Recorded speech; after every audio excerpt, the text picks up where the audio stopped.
Oke, ini udah mau jam 7, jadi sebelum kita mau start, kita mau doa dulu semuanya. Boleh minta tolong untuk Evangelis Januar untuk boleh pimpin dalam doa. Iya, sebelumnya saya ucapkan selamat datang ya, Pak Yohan. Sorry nih, saya ada problem dengan video saya nih. Oke. Ya, mungkin orangnya kurang keren dibanding pembicara, jadi dia nggak mau nongol. Ya, buat teman-teman Pak Suntoro dan teman-teman ya, selamat datang. Kita akan serahkan acara kita pada malam hari ini, dan biarlah ini boleh menjadi berkat buat kita semua ya. Yuk kita berdoa. Kepada Allah yang maha baik, Allah yang peduli kepada kami datang pada malam hari ini. Kami mau menyerahkan seluruh rangkaian acara webinar pada malam hari ini, supaya Tuhan yang hadir tengah-tengah kami, Tuhan yang menolong kami, Tuhan yang membukakan kepada kami pengertian, supaya kami tahu dengan jelas bagaimana kami hidup mempersiapkan masa depan kami, khususnya di dalam relasi dengan pasangan yang Tuhan sudah siapkan. Tuhan, kami berterima kasih juga di tengah-tengah kami hadir hamba-Mu, Pak Yohan, yang Tuhan percayakan untuk melayani kami semua. Biarlah segala keberadaannya Tuhan pakai, pengalamannya, pengetahuannya, kepekaannya, hikmat Tuhan menyertai hamba-Mu ini, supaya boleh menyampaikan sesi ini dengan bijaksana, dengan luar biasa, dan menjadi berkat bagi setiap kami yang mengikutinya. Tuhan, kami juga menyerahkan untuk seluruh hal yang kami pakai, gadget yang kami gunakan, jaringan internet yang kami pakai, semuanya kami serahkan dalam tangan Tuhan. Tuhan yang berkati, Tuhan yang tolong, sehingga semuanya itu boleh berjalan dengan lancar. Dan kami juga bersyukur untuk keberadaan teman-teman kami mungkin yang baru kenal pada malam hari ini di sini. Tuhan juga berkatilah mereka, dimanapun mereka berada, Tuhan memberkati dan menolong mereka. Terima kasih Tuhan, kami siap untuk menikmati berkat-Mu pada malam hari ini. Di dalam nama Tuhan Yesus Kristus, kami bersyukur, kami berdoa. Amin. Oke, selamat malam semuanya. Teman-teman panitia lumayan heboh ya. Oke, selamat datang di acara talk show kedua yang diadakan oleh Blaze Community. Kali ini ialah talk show kedua. Yang pertama itu kita adakan di bulan November kemarin dengan tema Loneliness versus Internet. Nah, perkenalkan semuanya, katanya kan tak kenal maka tak sayang ya. Jadi saya perkenalkan diri saya dulu, nama saya Airin. Saya akan menjadi host pada acara malam hari ini. Nah, senang banget sih bisa bergabung sama teman-teman sekalian. Mungkin ada yang dari Bali juga, ada yang dari Jakarta, ada yang dari Tangerang, Medan, dan lain-lain. Mungkin teman-teman ada yang mungkin ada posisi di luar negeri juga mungkin. Boleh kasih reaction ya? Oke. Nah, walaupun di tengah situasi pandemi seperti ini dan ya seperti kita tahu PSBB diperpanjang ya. Tapi semoga semangat kita semua tidak padam ya teman-teman ya. Nah, untuk teman-teman yang bergabung lewat online semua ini, boleh mungkin kasih reaction-nya. Mana nih reaction-nya nih? Kita pengen lihat nih, antusias nggak nih buat malam hari ini? Temanya dengan tema hari ini seperti ini loh. Wah, rame ya. Oke, semuanya sangat antusias banget loh untuk mengikuti talk show ini. Nah, sebelum kita memulai, ada beberapa peraturan yang saya akan bacakan untuk kelancaran acara malam hari ini. Oke, berikut beberapa peraturan yang harus kita perhatikan bersama. Yang pertama itu, teman-teman diharapkan untuk mute mikrofonnya selama penjelasan berlangsung agar tidak mengganggu yang lain. Silahkan teman-teman open video kalau bisa, kalau yang tidak bisa juga nggak apa-apa. Nah, yang kedua, sesi tanya jawab atau respons akan dibuka sekitar pukul 7.45 WITA atau 6.45 WIB. Nah, apabila ada pertanyaan-pertanyaan ataupun respons dari teman-teman, teman-teman bisa langsung ajukan di link Slido yang dibagikan di chat Zoom ya, teman-teman.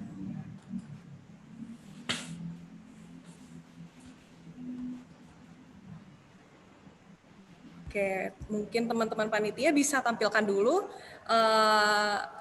QR Slido-nya.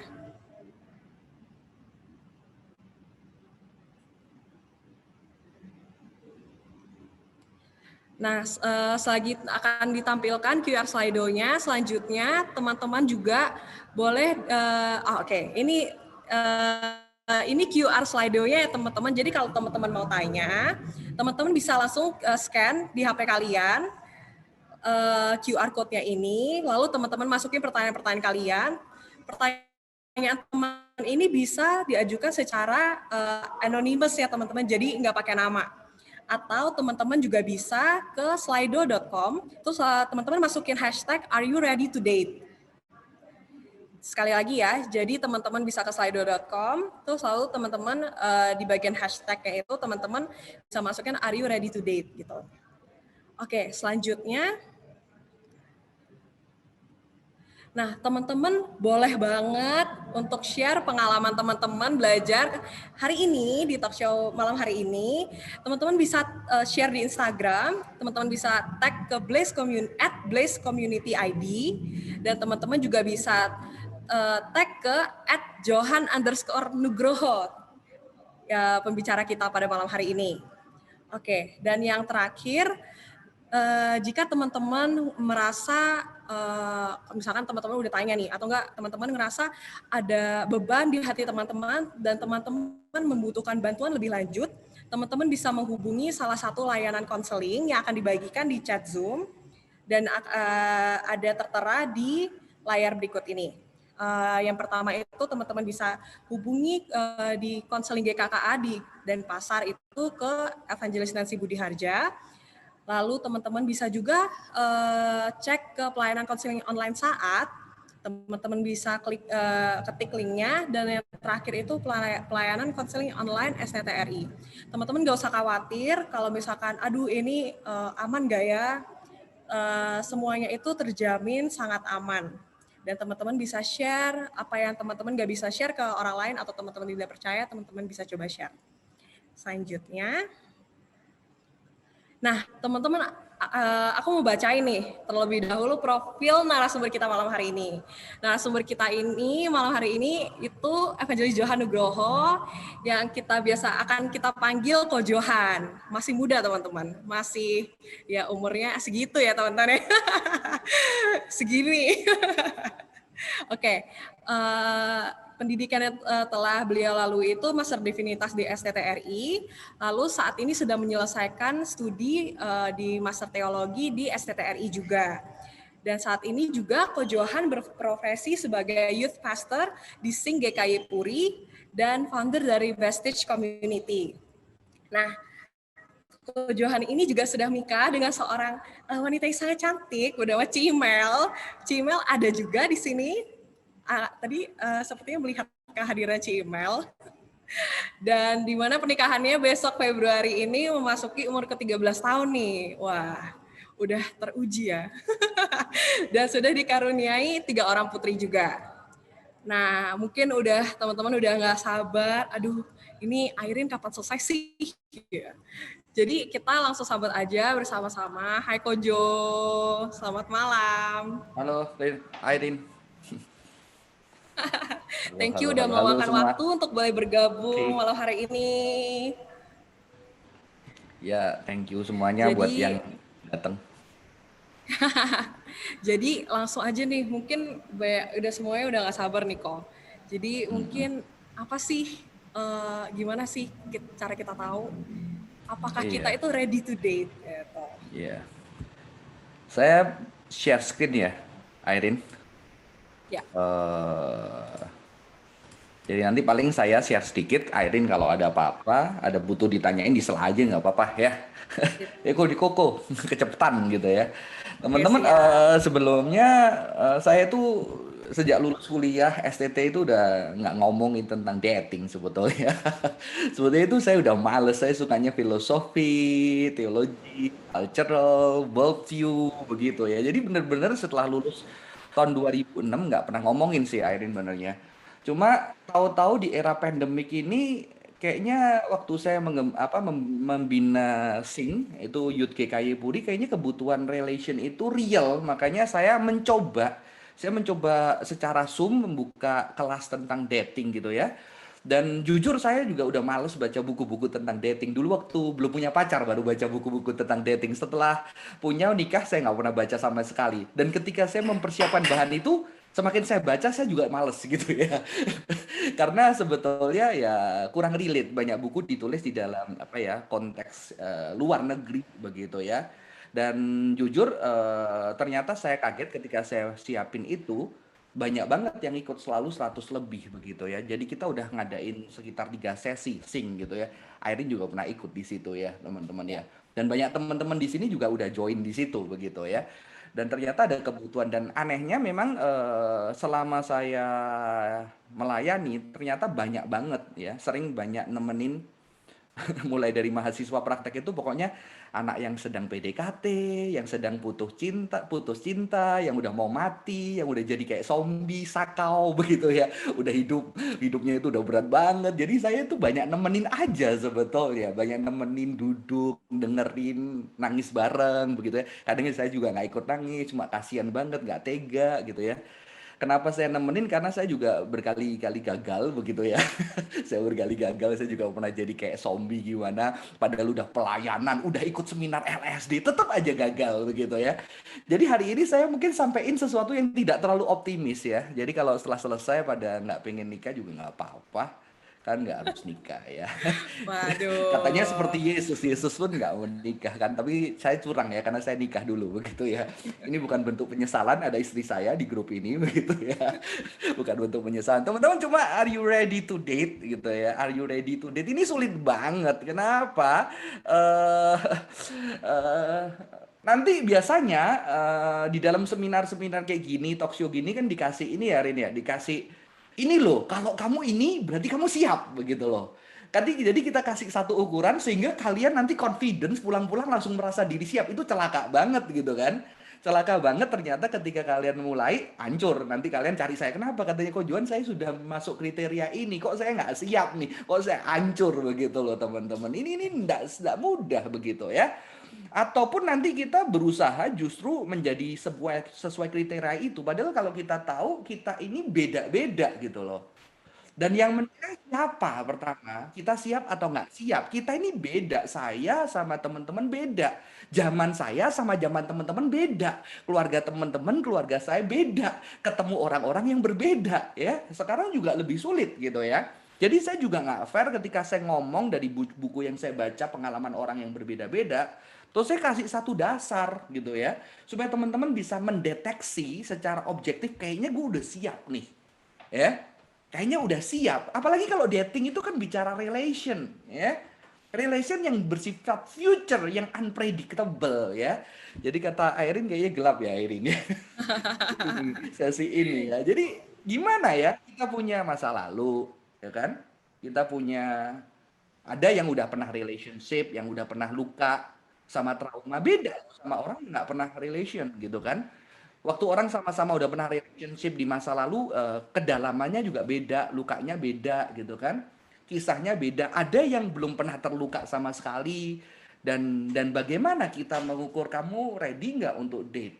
Belum lagi setiap kebutuhan orang itu beda ya.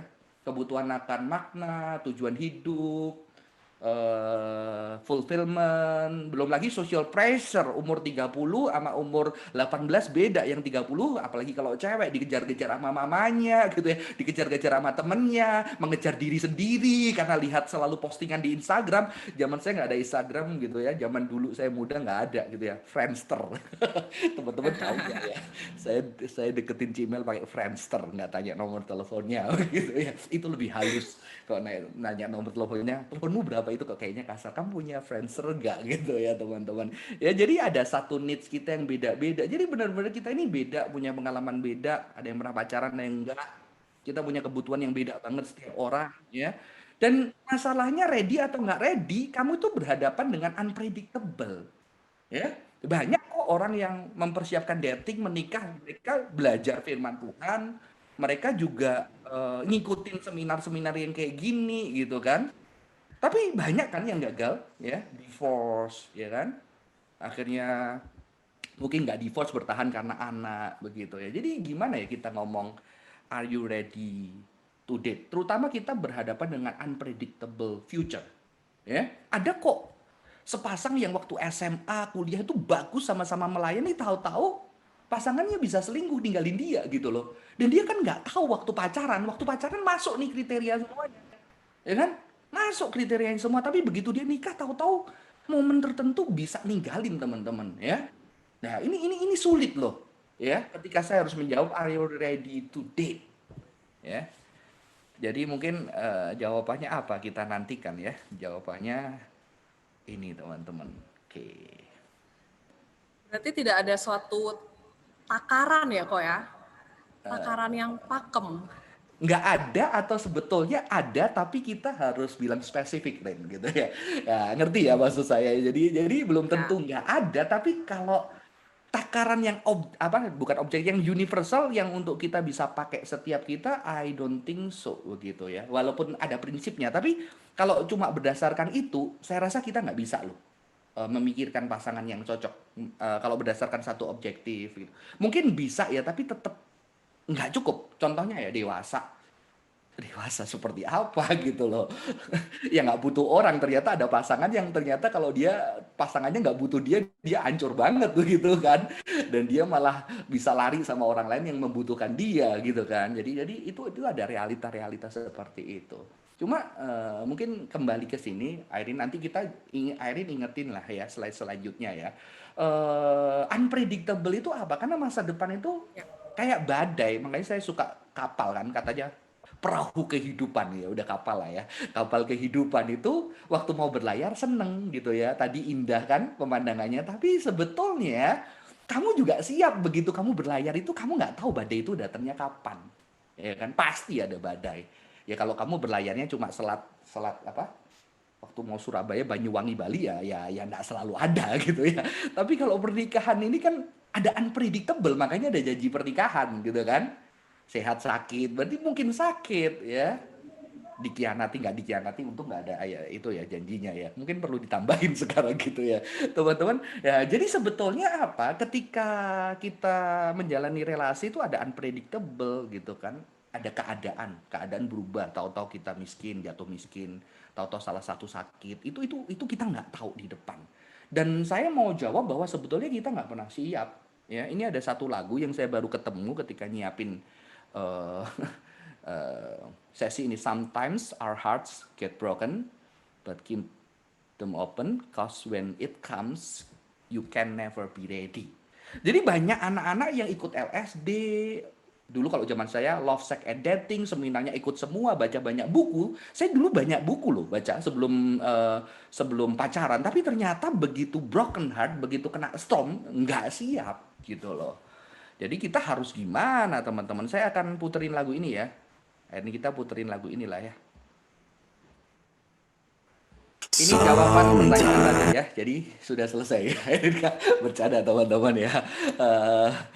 Ini jawaban tadi. Nggak pernah siap. Untuk kalau kamu relation itu kamu siap broken. Udah. Aidin pernah ngalamin nggak, Rain? Pernah nggak ya? Pernah lah. Ya. Dan itu kayak mau mati, takut, ya, dying, sakitnya itu sampai tulang, nangis itu udah nggak bisa keluar, betul kan? Kayaknya hari ini aja udah mau mati gitu kan? Besoknya masih bernapas, besoknya mau mati lagi, 1 tahun mau mati gitu kan ya? Tapi masih hidup ternyata. Itu bener-bener real loh, gitu kan? Bener ya, Rin ya?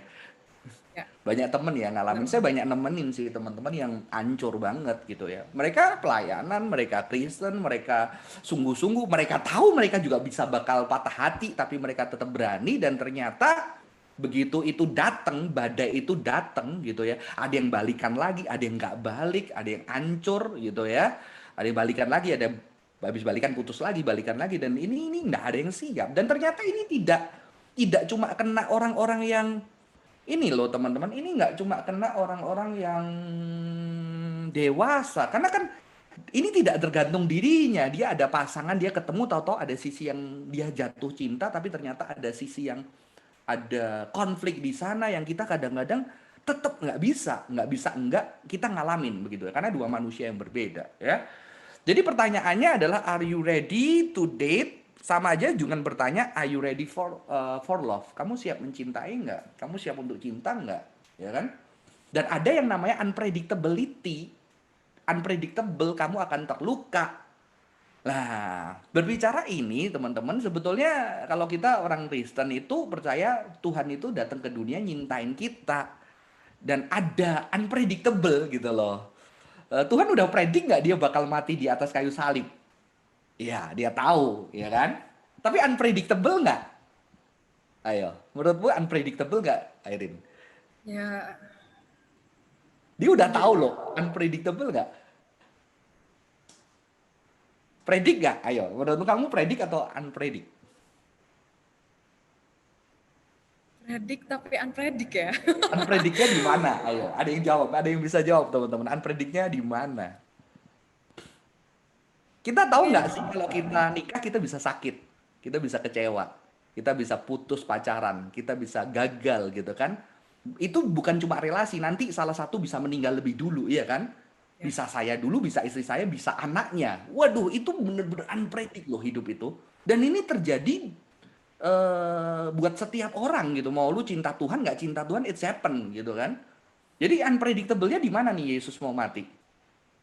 Predik, dia tahu dia harus mati karena cinta. Cinta itu harus siap dengan kesulitan gitu kan. Harus siap dengan luka, harus siap dengan kehancuran. Unpredictable-nya adalah tubuh Yesus belum di sana. Ngerti gak sih teman-teman? Jadi kita bisa tahu kita nih bisa putus cinta. Kita bisa tahu ketika kita punya relasi ini kita bisa hancur. Tapi kita masih di sini.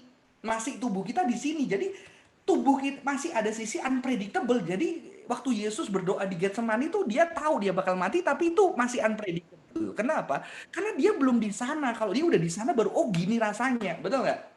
Kalau teman-teman nggak pernah putus cinta nggak akan tahu gitu ya, masih unpredictable gitu ya. Kenapa? Karena itu belum kita rasakan. Tapi kalau udah putus cinta, udah rasanya itu bener-bener di sana. Kenapa? Karena tubuh, ya.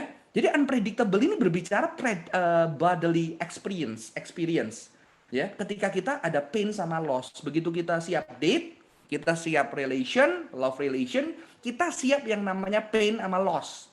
Bisa lossnya loss banget, gitu kan? Ya, dan itu unpredictable. Kenapa? Karena kita sekarang nggak ngerasain. Saya takut loh ketika hidup kadang-kadang gimana ya kalau saya kehilangan istri saya dulu, gitu kan?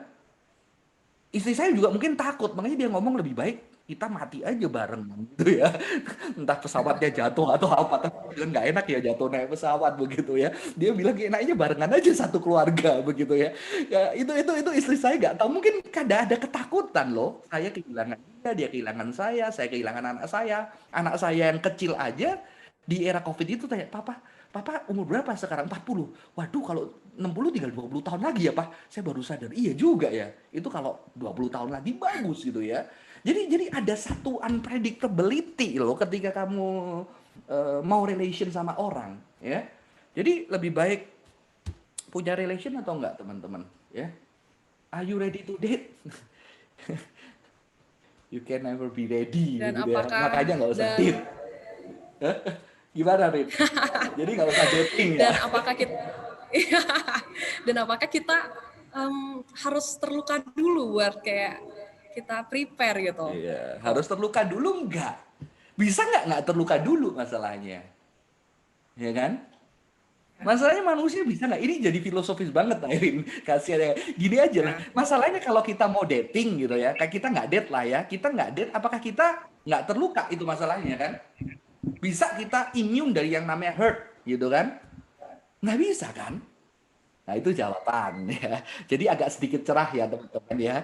Jadi kalaupun kamu nggak mau pacaran, nggak mau nikah, kamu juga punya luka, ya kan? Saya sama kakak rohani saya itu kita udah nikah, kita naik mobil, terus kita lihat beberapa teman di gereja kita dulu itu nggak nikah, dia naik motor. Saya bilang, kakak rohani saya bilang, lihat ya mereka ada kebahagiaannya sendiri ya. Tapi mereka juga ada kesedihannya sendiri, ya. Ketika mereka pulang di kos-kosan itu nggak ada siapa-siapa, mereka sendirian di kamar, itu juga ada loneliness-nya sendiri. Tapi saya juga ada kebahagiaannya sendiri, punya anak, punya istri, tapi juga ada tangisannya sendiri kan. Kalau ribut emangnya enak?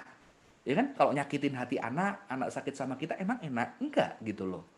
Jadi sebetulnya ready atau nggak ready gitu ya, you akan terluka gitu loh. Kalau sementara kamu apa? Kenapa kamu bakal terluka? Karena kamu punya tubuh. Kalau kamu nggak punya tubuh, roh nggak bisa dilukai. Jadi film Casper, masih tahu Casper nggak sih? Ya, Itu kan zaman saya. Sekarang mungkin nggak ada Casper ya. Apa ya? Apa ya? Film Indonesia jelek sih kalau dibayangin sih ya horornya ya. ya Nggak enak Casper. gitu loh. Terus Apalagi ini Casper acara lah, rohani Casper. gitu kan. Kalau Casper ya itu nggak bisa dilukai. Kenapa? Karena dia nggak bisa disentuh. Nah inilah luar biasanya kekristenan ketika mengatakan Tuhannya itu jadi tubuh. Artinya apa? Dia bisa dilukain, dia bisa terluka gitu kan. Dan ternyata manusia itu untuk dicintai dia perlu tubuh. Nah, ini nanti saya berbeda teman-teman. Ini saya juga belum sampein di sing yang punya dating gitu. Kita itu untuk dicintai butuh tubuh, tapi masalahnya berarti kapasitas kita dilukai bisa. Coba kalau kita roh aja. Ayo coba sakiti aku. Nggak bisa teman-teman. Tapi karena kita ada tubuh, jadi kalaupun kita nggak dating, nggak terluka gitu loh. Karena kita punya tubuh, kita bisa sakit gitu kan. Kalau kita udah jadi roh ya nggak perlu takut sama COVID, ya kan? Karena kita punya tubuh, kita bisa gitu loh. Jadi sebetulnya gimana teman-teman? Mau nggak mau, nggak bisa kita hindarin yang namanya pain, ya, yang namanya suffering, yang namanya loss, itu itu nggak bisa. Aku punya murid, saya udah cerita berapa kali, dia tuh nggak punya papa waktu SD. Dan waktu cerita ngobrol sama saya, sedih banget nggak punya papa. Saya jadi kasihan ya nggak punya papa. Terus saya bayangin lihat anak saya seneng ya punya papa gitu ya. Terus saya mulai berpikir, berfilsafat, enak punya papa atau nggak punya papa gitu kan. Bahagia punya papa dong, biasanya orang bilang gitu. Tapi saya tanya murid-murid, kamu bahagia punya papa atau nggak papa? Lihat lihat dulu pak, papanya kayak apa? Betul juga gitu ya. Papanya kayak apa? Udah lagi dia aja lah. Kalau papanya sayang banget sama kamu, bahagia nggak? Iyalah bahagialah kalau papanya nggak sayang lebih baik nggak ada. Murid-murid itu ada yang ngomong kayak gitu. Tapi ada yang bilang "Oh, belum yang ya nggak juga loh pak. Walaupun papanya sayang sayang saya tahu sih jawabannya. Oke, ayo kenapa kamu nggak bahagia? Ya kalau berarti sayang kan saya juga sayang. Dan suatu hari kalau saya kehilangan papa saya kan juga pasti sakitnya parah juga gitu kan teman-teman.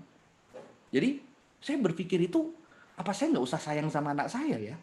Saya kasih jarak gitu kan supaya dia nggak terluka gitu kan, supaya dia nggak perlu saya peluk. Supaya nanti dia kalau saya meninggal dia biar bahagia kan nggak kayak gitu kan.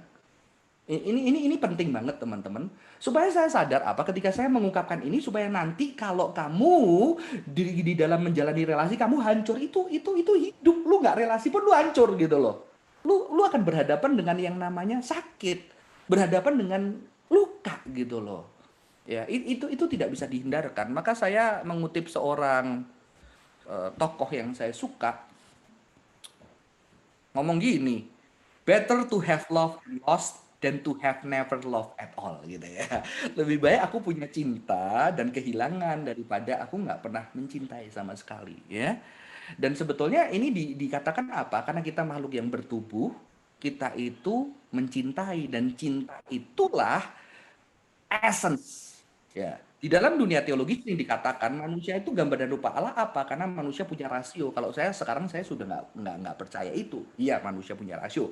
Tapi yang membuat manusia mirip gambar dan rupa Allah, manusia itu punya love. Ini ada seorang teolog, ya kan, yang mengatakan divine essence kita itu love, ya kan? Dan ini adalah karakter Allah yang kita tunjukkan ketika kita menyatakan sebagai ciptaan Allah. Jadi jangan takut lah ya. Karena kalau kamu tidak berani mulai berelasi, kamu juga bakal ini ya, bakal terluka teman-teman. Ya, ini bagian pertama yang saya akan sampaikan ya. Setelah ini mungkin bagaimana ya? Apa kita nggak perlu persiapan gitu ya? Are you ready? Nggak bakal ready gitu kan? Karena kita siap terluka, ya kan? Waktu kita kehilangan orang yang kita cintai, kita nggak ada masalah di dalam pacaran atau pernikahan. Ada loh yang tahu-tahu mau merit meninggal kan, salah satunya kan, itu sakit banget. Ada yang baru nikah 1 tahun, tahu-tahu kena cancer. Waduh, itu juga sakit banget. Ada yang udah nikah berapa 20 tahun, tahu-tahu cerai. Waduh, itu berat. Dan saya tidak bilang ini bukan orang yang percaya loh teman-teman. Ini bisa menimpa siapapun. Mau pakai minyak urapan, mau pakai apapun begitu ya, Anda akan tetap tidak terhindar dengan yang namanya suffering begitu ya. Jadi bagaimana kita? Apakah kita nggak perlu siapin diri untuk siap? Ya. Jadi daripada mendeteksi saya siap atau nggak siap, saya rubah. Ayo kita siapin diri. Kenapa? Walaupun kita siapin diri, kita nggak pernah siap. Jadi jangan merasa siap. Kalau kamu merasa siap terus gagal, waduh, padahal gue merasa siap, itu jatuhnya lebih parah. Tapi kalau kamu nggak merasa siap, maka kamu terus melatih dirimu untuk mempersiapkan karena kamu nggak selalu siap. Maka ada orang tanya ya, kok gimana siapin diri hadapin masalah? Lu nggak bakal siap. Kalau lu siap bukan masalah. Yang namanya masalah, lu selalu nggak siap, betul kan? Kok punya masalah? Ya berarti kamu nggak siap. Kalau lu siap, itu nggak masalah. Jadi mungkin ya persiapan itu masalahnya jadi lebih nggak banyak ya. Tapi selalu ada masalah. Ya. Jadi jangan berpikir selalu ada masalah. Ini kesalahan kita orang Kristen. Kadang-kadang orang Kristen selalu dikasih positivity. Kalau kamu sesuai dengan ini, pasti kamu akan jalannya lancar. Itu masalah besar. Ya, dikasih positivity yang sebetulnya ya kadang-kadang kalau kita nggak hati-hati di dalam seminar-seminar dating ini, oh ini lu kalau udah gini lu siap, dan akhirnya orang gampang sekali merasa dirinya seperti itu, ya kan? Dan ketika dia jalani dia gagal, dia nggak siap. Maka saya mengatakan di sini, ayo siapin diri kita karena kita nggak bakal siap, ya. Siapin diri kita selalu menghadapi segala yang ada di depan. Gitu, Irene, sebelum kita masuk Ya. bagaimana siapin diri. Gimana, Irene? Tapi sebelum itu berarti kita juga harus tahu kalau misalkan kita itu walaupun kita udah siapkan diri, kita itu tetap ada beberapa bagian yang kita tidak Iya, mampu. that's right. Nggak pernah selesai. Saya itu persiapannya dahsyat, teman-teman. Saya di konseling 3 tahun di STT Reform, ya kan? Waktu pacaran sama istri saya bilang, kamu harus konseling. Dia harus konseling, begitu kan? Syarat harus belajar teologi dan konseling. Istri saya seminggu sekali dari Tangerang itu ke Kemang, naik bis waktu itu. Dia konseling segala macam. Begitu kami nikah, tetap ada area-area yang namanya kita kaget. Setelah 7 tahun muncul meledak, saya shock, dia shock, gitu kan? Ada loh. Kenapa? Karena hidup ini kan change. Ngerti ya teman-teman? Ada banyak kejadian yang tahu-tahu kita bisa berubah gitu loh. Kita pribadi yang sabar, tahu-tahu ada kejadian yang ternyata kena luka kita atau melukai kita, baru kita itu berubah gitu loh. Lah ini masalahnya jadi orang Kristen itu sering lihat hidup itu kalau gue siap berarti udah siap sampai selamanya. Dia nggak lihat hidup itu sebagai sebuah perjalanan di dalam kemungkinan-kemungkinan itu yang banyak banget, dan kita nggak tahu yang datang ke kita mana, dan mana kita bisa mempersiapkan diri untuk ribuan kemungkinan yang nggak enak gitu kan. Jadi lebih baik kita selalu nggak siap, sehingga kita siapin ketidaksiapan kita gitu loh teman-teman. Jangan terlalu confidence begitu ya di dalam hal ini gitu, Irene. Aku merasanya seperti Ya. nanti kita Sebenarnya itu seperti kayak kita mau ujian, tapi kita nggak tahu soalnya itu apa gitu ya kok. Cuman kita prepare, kita ada kisi-kisi lah istilahnya ya. Iya, ada kisi-kisi ya kan. Kisi-kisi. Tapi kalau ujian enak ya, Irene. Kalau Ya, ujian itu dia udah ada di situ gitu loh. Dia udah 50 soal ya 50 soal nggak berubah. Ngerti ya Iya maksud juga. saya? Kalau hidup ini kan itu 10 tahun itu ribuan kemungkinan itu loh. Ini yang kita membuat disinilah justru kalau orang itu terlalu confidence, orang itu terlalu berharap sama kekuatan dirinya sendiri, orang itu bener-bener celaka loh. Nah, justru ketidaksiapan itu membuat kita open. Open apa? Open untuk yang namanya ada anugerah. Ada anugerah. Ada open untuk apa? Bahwa kita ini mengerikan loh. Kita itu terbatas banget. Open untuk orang lain. Kita punya teman tuh. Open untuk kita minta tolong. Ya kan? Open untuk gagal juga, open juga untuk berhasil begitu kan. Jadi sebetulnya ini saya mau mengajak kita justru beriman begitu loh. Kalau katanya Pendeta Yakub Susabda, kamu berani nikah itu orang yang paling nekat sedunia, ya kan? Kamu nekat berani nikah, kamu nggak tahu apa yang terjadi ke depan di sana gitu ya. Ya memang saya nekat ternyata. Mungkin ini kita perlu apa yang kita siapin ya. Saya cepet aja ya karena waktu. Apa yang kita siapin teman-teman? Yang kita bisa siapin, dan ingat ini kan seminar yang saya cuma 45 menit. Lu nggak bakal siap setelah denger ini. Tapi ini jadi sebuah apa yang kamu bisa paling enggak kamu coba lakuin setiap pribadi, karena setiap pribadi beda gitu kan. Saya cuma kasih dasar yang firman, tapi tetap itu tuh digumulkan dan dihidupkan tubuh di dalam tubuh setiap orang sehingga berbeda karena kisahnya berbeda. Ayo kita masuk ya. Yang pertama kita bersiapin, saya pakai ayat aja ya teman-teman. Matius 22 ayat 36 sampai 40. Aku bacain ya.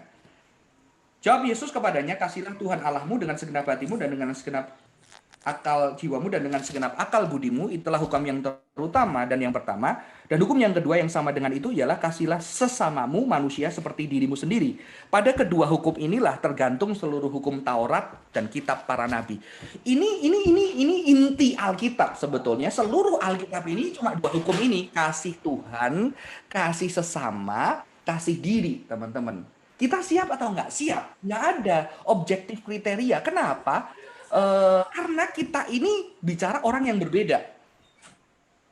Dan yang namanya mengasihi sesama diri dan Tuhan itu sebuah journey, pengalaman. Maka yang pertama adalah kamu harus masuk ke dalam satu journey, yaitu mencintai dirimu sendiri.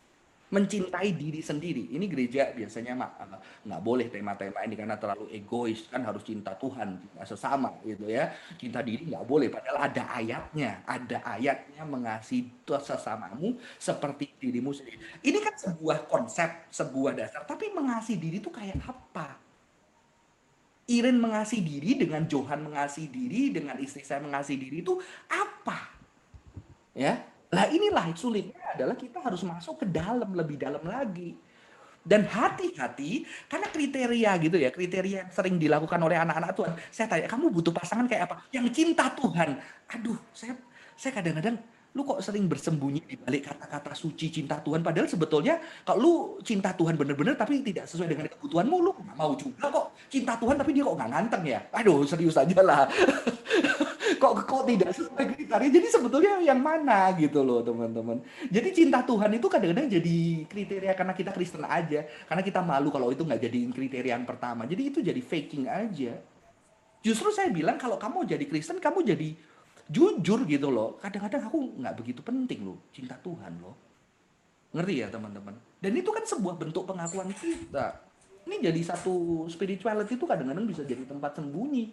Termasuk ketika kita nyari pasangan, kayaknya dia cinta Tuhan kok. Terus kita cocok-cocokin, yo dia ke gereja toh, dia saat teduh berarti dia cinta Tuhan. Terus akhirnya, iya dia ready buat saya ready buat dia. Saya juga pelayanan cinta. Nah ini bahayanya. Jadi akhirnya justru cinta Tuhan dan ayat Alkitab itu jadi tempat untuk membenarkan kriteria. Makanya saya nggak mau kasih kriteria itu apa. Kita gampang sekali teman-teman. Saya kasih kriteria yang luas, cinta diri. Tapi cinta diri itu setiap orang itu perjalanan. Karena cinta itu kesempurnaan. Ngerti ya?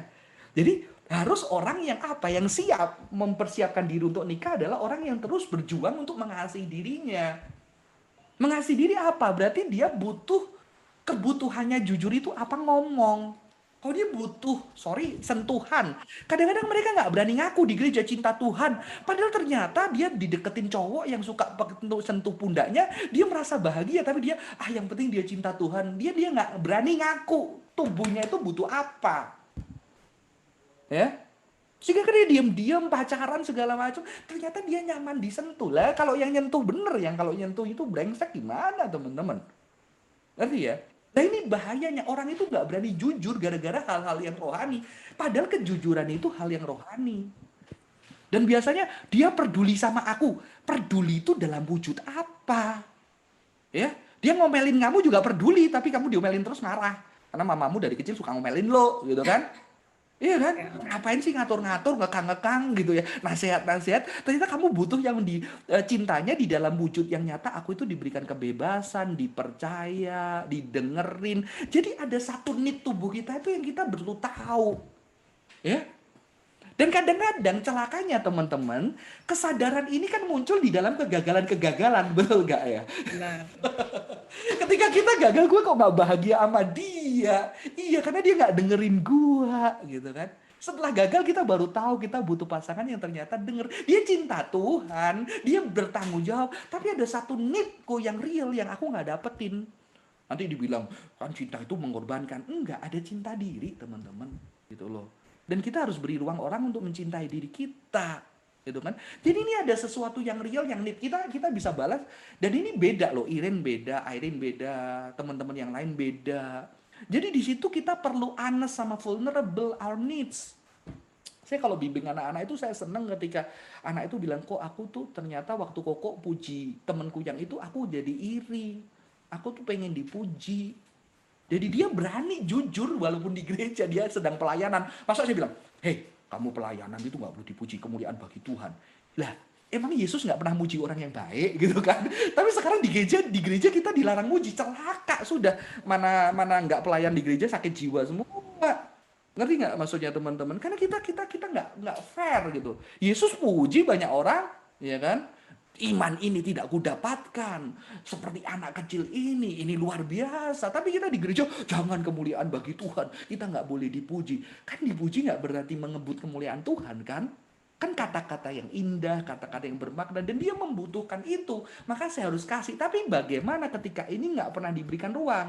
Lah celakanya hal-hal ini mencintai diri yang real, yang bodily, itu nggak pernah diomongin. Akhirnya apa? Kalau pacaran atau relasi ya pakai simbol-simbol yang nggak jelas. Dipikirnya pacarnya dukun, istrinya dukun, suaminya dukun yang bisa menebak segala keinginan kita gitu kan. Itu Iya. nggak bisa gitu loh. Jadi kadang-kadang kita terlalu rohani tapi rohani yang nggak rohani sebetulnya teman-teman. Rohani yang jauh dari tubuh.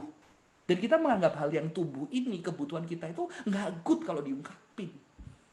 Yesus itu mungkin bagi kita nggak rohani. Kamu nggak bisa temenin aku 1 jam aja gitu. Masa kamu tidur? Ya kan? Aku ini haus. Iya kan?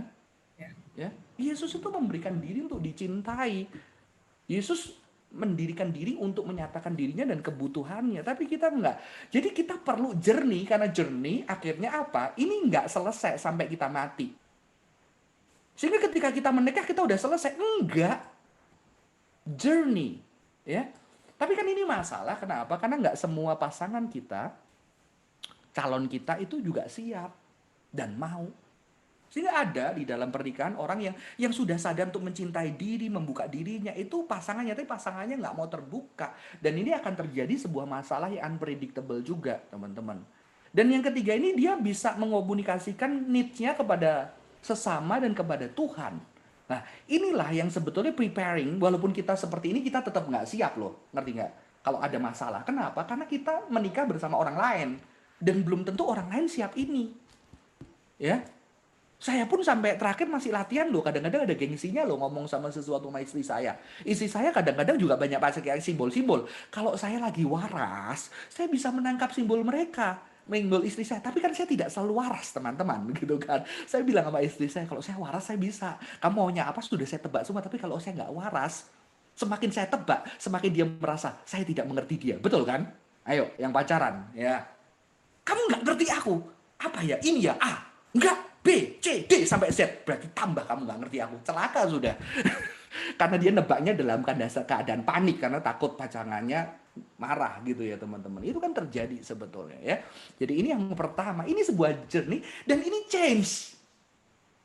Oke, sekarang kebutuhan saya dipeluk, didekap.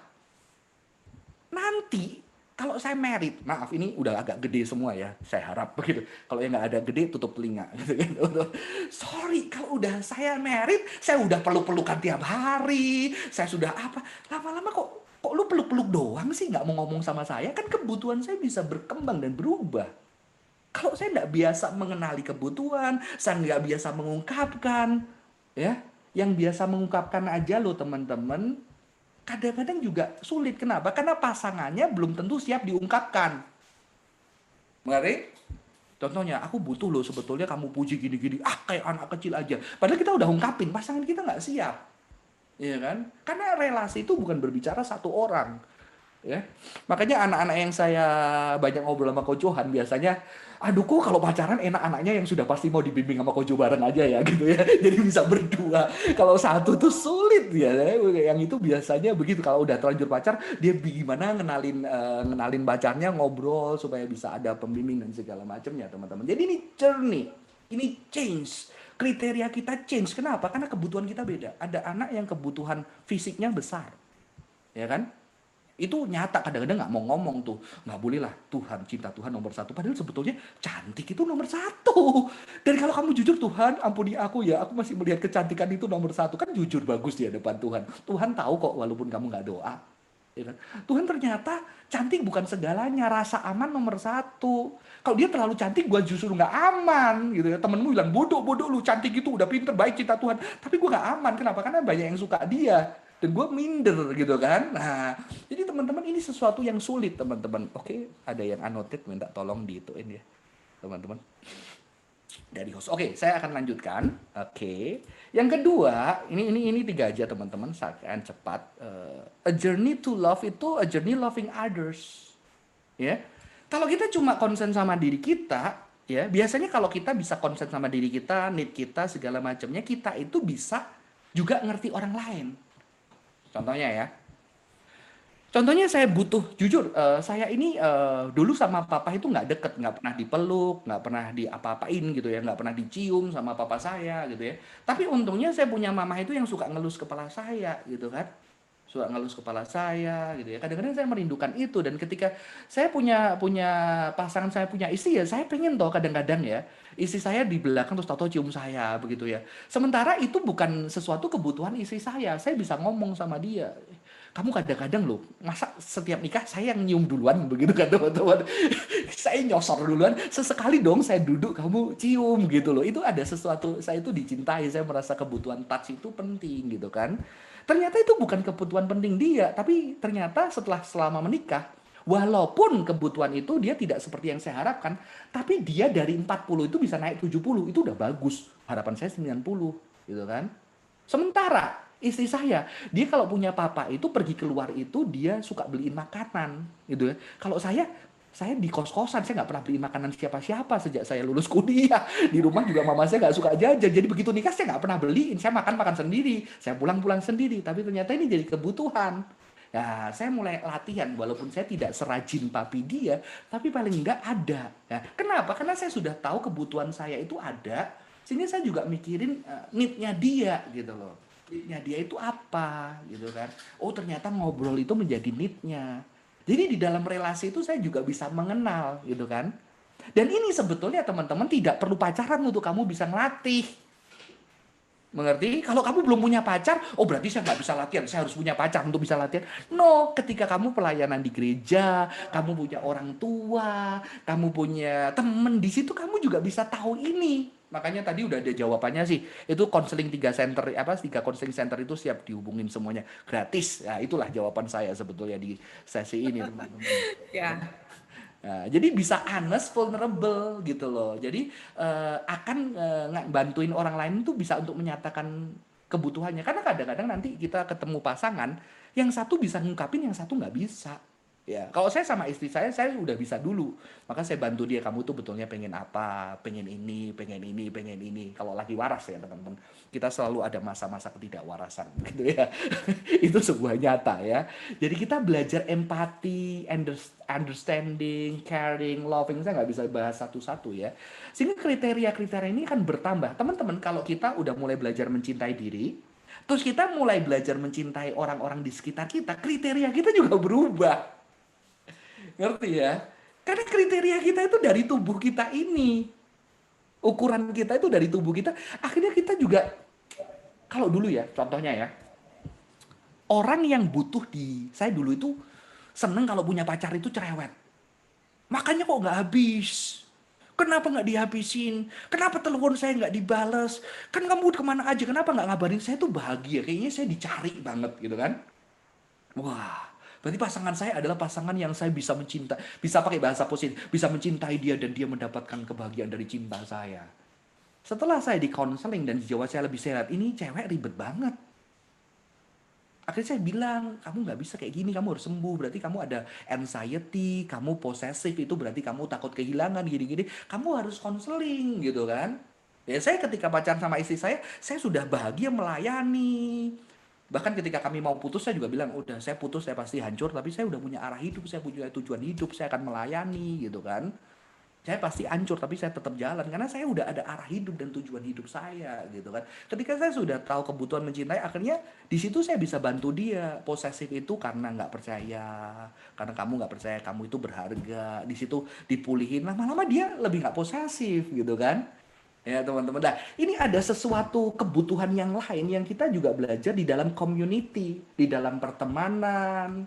Dan ini penting kenapa? Nanti kamu suatu hari kalau ternyata kamu kebagian putus, paling enggak ada temen yang kamu bisa cerita. Atau temenmu yang putus bisa cerita sama kamu, jujur ketangisannya, kepedihannya, ketakutannya. Jadi ada learning to love and be loved. Jadi mencintai diri, mencintai sesama, ini yang kita siapin. Kita siapin. Dan ini proses yang nggak selesai. Ini perjalanan hidup yang kita butuhkan sampai akhir hidup kita. Karena kita nggak pernah sempurna. Dan ini interaksi antara apa? Antara kita sesama sama Tuhan. Gitu loh. Teman-teman, kalau kita bisa ini, kayaknya kita juga nggak butuh. Nanti mungkin ada kebutuhan menikah. Tapi kalaupun kita nggak nikah, nggak apa-apa gitu loh. Karena kenyataannya ada orang-orang, maaf, yang ternyata dia nggak ketemu pasangannya. Gitu loh. Ada kan hamba Tuhan juga yang nggak ketemu pasangannya. Bukan berarti mereka nggak bisa bahagia loh. Mereka punya kesedihan sendiri. Biasanya orang yang nggak punya pasangan itu pastor-pastor cerita. Ketika dia pulang dia tidur, dia itu tidur sendirian, nggak ada temen, ada rasa sepi, semakin tua sepi. Tapi ketika dia mencintai, dia juga bisa mencintai dengan banyak orang. Waktunya lebih luas, dia bisa memperhatikan, ada kebahagiaan fulfillment juga gitu loh teman-teman ya. Jadi ini bisa yang nanti untuk setelah sesi ini nggak pengen nikah, Anda tetap dapat bekal ya untuk berjuang ya. Preparing for love adalah a journey of loving God ya. Jadi mulai ketika kita juga belajar mengasihi Tuhan, bagian tadi mengatakan dengan hidup ini finding God in all things. Saya pakai Jesuit ya kan. Jadi mulai melihat hidup ini nggak dualistik. Saya tuh kadang-kadang ada anak-anak yang sangat Kristen. Kok aku ini terlalu fokus sama pasanganku? Kayaknya aku sekarang mau kembali sama Tuhan. Saya cuma heran loh. Berarti selama ini kamu fokus sama pasangan, nggak kamu menggumulkan pasangan hidup untuk kamu bisa melayani bersama-sama. Ya kan kamu fokus pasanganmu, bukan berarti kamu nggak fokus sama Tuhan, ya kan? Kenapa lu pisah-pisahin? Nanti begitu putus, mungkin kadang-kadang aku udah jauh dari Tuhan ya kok, makanya Tuhan putusin. Ngapain kayak gitu loh teman-teman. Itu nggak ada hubungannya, karena ketika kamu berpasangan, itu kamu gumulinya ini bisa nggak untuk nemenin aku menjawab panggilan Tuhan dalam hidupku gitu loh. Saya ngomong ketika menikah sama istri saya, deketin istri saya mau cari pasangan. Untuk apa? Karena saya pengen dipakai Tuhan sama keluarga saya pengen rumah saya itu jadi tempat buat anak-anak yang putus cinta bisa datang gitu ya, yang dia lagi ribut sama mamanya bisa datang untuk kita bisa tenang sejenak, bisa pulang bareng sama dia. Dan rumah kami jadi itu. Kamu mau nggak? Saya nggak pengen jadi orang kaya, saya pengen jadi orang yang meaningful. Saya bilang sama istri saya, mungkin nggak bisa kasih kamu kekayaan, tapi saya pasti saya kasih kamu makna, ya. Dan saya yakin itu kamu akan bahagia karena kamu berguna buat orang lain. Dan saya rasa istri saya juga bahagia. Sekarang yang membimbing anak muda bukan cuma saya, istri saya udah punya 3 komsel sekarang teman-teman, gitu ya. Kadang-kadang saya yang kadang-kadang kapan sama saya nih ngobrol ya, gitu, sama sampai anak adik bimbingnya terus gitu ya. Ya teman-teman, itu sesuatu yang real gitu. Airin salah satunya itu. Jadi ada exercise, ada practical ketika kita melakukan. Jadi bukan cuma baca Alkitab, bukan cuma belajar doktrin, tapi ada praktek ketika kamu spirituality itu apa? Prakteknya itu apa yang real gitu loh. Ketika deket sama Tuhan, contohnya kamu mungkin terlibat di dalam kelompok kecil, kamu perhatiin orang-orang yang susah gitu ya, bersama komunitas, dan kamu lakukan ini bersama dengan community. Dan satu yang penting teman-teman, spirituality yang kita jarang di kalangan evangelical yang namanya contemplative sama solitude. Jadi ketika kita datang sama Tuhan, kadang-kadang kita itu perlu diem, tenang, kontemplatif. Ini agak beda solitude sama kontemplatif. Kalau solitude itu lebih tenang, atur nafas, diem aja. Tapi kalau kontemplatif itu dia memikirkan hari ini kenapa ya gua ribut sama pasangan gua. Dari kenapa gua ribut sama teman gua. Kenapa gua tadi marah ketika dia ngomong A. Ketika ngomong A gua tersinggung ya. Kenapa gua merasa direndahkan. Oh ternyata aku orang yang tidak suka direndahkan ya. Tuhan, aku orang yang tidak disuka direndahkan. Bukan karena mungkin orang itu merendahkan aku, tapi memang aku merasa direndahkan ketika dia mengatakan. Nah ini kontemplatif. Kalau kita kan doanya Tuhan, aku marah, biarlah Tuhan mengadili, Tuhan adil yang adil, biarlah dia dihukum Tuhan, begitu. Itu nggak kontemplatif, begitu loh teman. Dan ini membantu, jadi sebuah spirituality yang kontemplatif, yang real, dengan setiap kehidupan dan luka. Kenapa ya aku bahagia? Kenapa ya ketika dia melihat aku di atas, terus dia senyum, itu aku bahagia. Ternyata aku butuh penghargaan. Tuhan, aku butuh dihargai, Tuhan, aku butuh dipuji. Di situ kita jadi lebih peka juga membawa diri kita. Jadi ada satu relation yang kontemplatif. Jadi teman-teman, teman-teman saya nggak bisa kasih banyak. Mungkin dari pertanyaan nanti ya, Airin ya. Ya. Mungkin kita bisa ini ya. Jadi ini cinta Tuhan, cinta sesama, cinta diri. Tapi nanti itu di breakdown bawahnya itu banyak banget, banyak banget. Dan setiap orang itu harus secara spesifik. Maka saya selalu mengatakan nanti apa? Lu ngobrol sama counselor atau waktu bisa ngobrol sama saya lihat kebutuhan kamu apa. Pasangan itu seperti apa? Masa lalumu kayak gimana? Bagaimana pasanganmu sekarang? Kebutuhan dia apa? Dan bagaimana kebutuhanmu dan kebutuhan pasanganmu berkaitan dengan Tuhan ketika nanti kalian harus melayani, hidup bersama, berkeluarga bersama. Ini kira-kira konfliknya di mana? Jadi setiap orang itu beda. Ya. Walaupun tiganya ini sama, loving God, loving others, loving self, ini perjalanan ya, journey. Jadi berapapun tahap Anda ini, Anda sedang di dalam perjalanan. Dan mungkin kalau bilang are you ready to date, biasanya anak-anak sekarang sih pokoknya udah jatuh cinta hajar aja begitu ya realitanya. Kenyataannya gitu. Coba ready ini buat dukung-dukung lah supaya paling nggak ada pembenaran lah. Ya. Biasanya paling nggak saya bilang kamu tetap perlu community. Sehingga ketika kamu memutuskan, kamu juga belajar. Maka saya bilang, teman-teman, kalau kamu gagal, it's okay. Tapi paling nggak di dalam kegagalanmu, kamu tahu ada hal yang penting buat kamu. Ada yang nggak penting, ada yang nggak lukain, tapi juga ada guidance di situ. Karena di Alkitab nggak ada pacaran, dating itu nggak ada, langsung nikah, dijodohin gitu kan.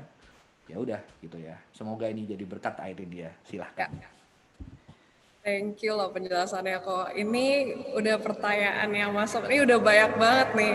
Sebenarnya dari tadi pengen nanya, cuman karena waktu sayang sekali dan di tempat kita ini kan lagi di gereja, jadi lagi PSBB, jadi mohon dimaklumi ya teman-teman ya.